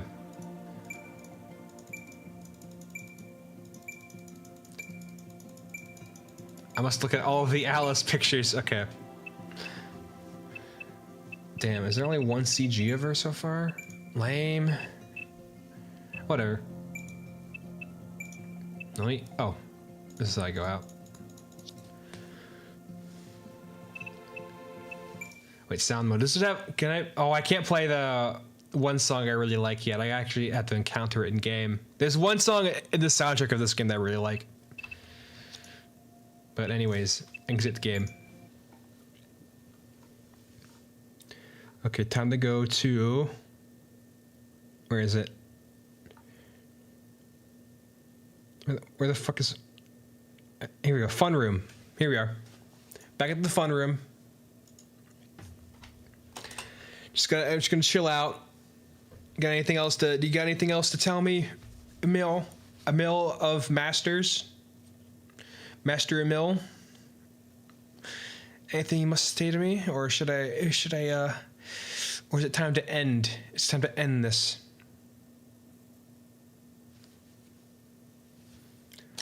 I'll eat some pork rinds for a minute. Bonus ASMR.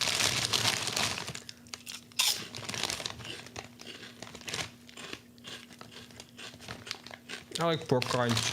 They're low carb.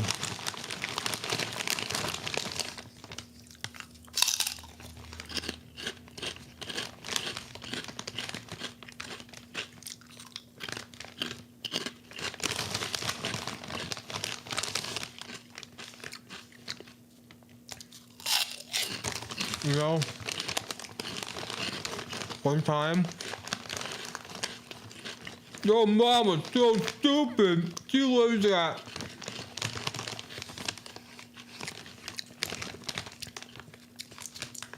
Hey, PT. Your mama's so fat.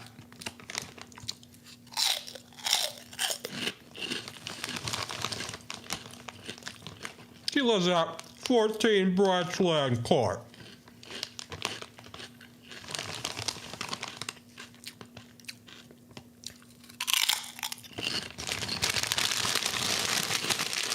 Okay. I need a pork rind.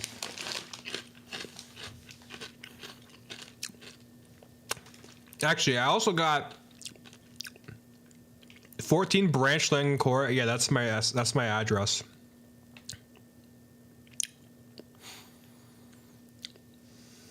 I live at 14 Branchland Court, bro.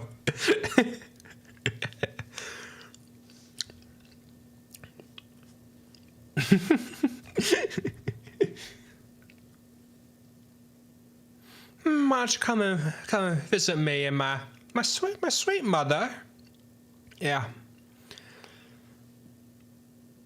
No, I didn't say that. I didn't say my actual address.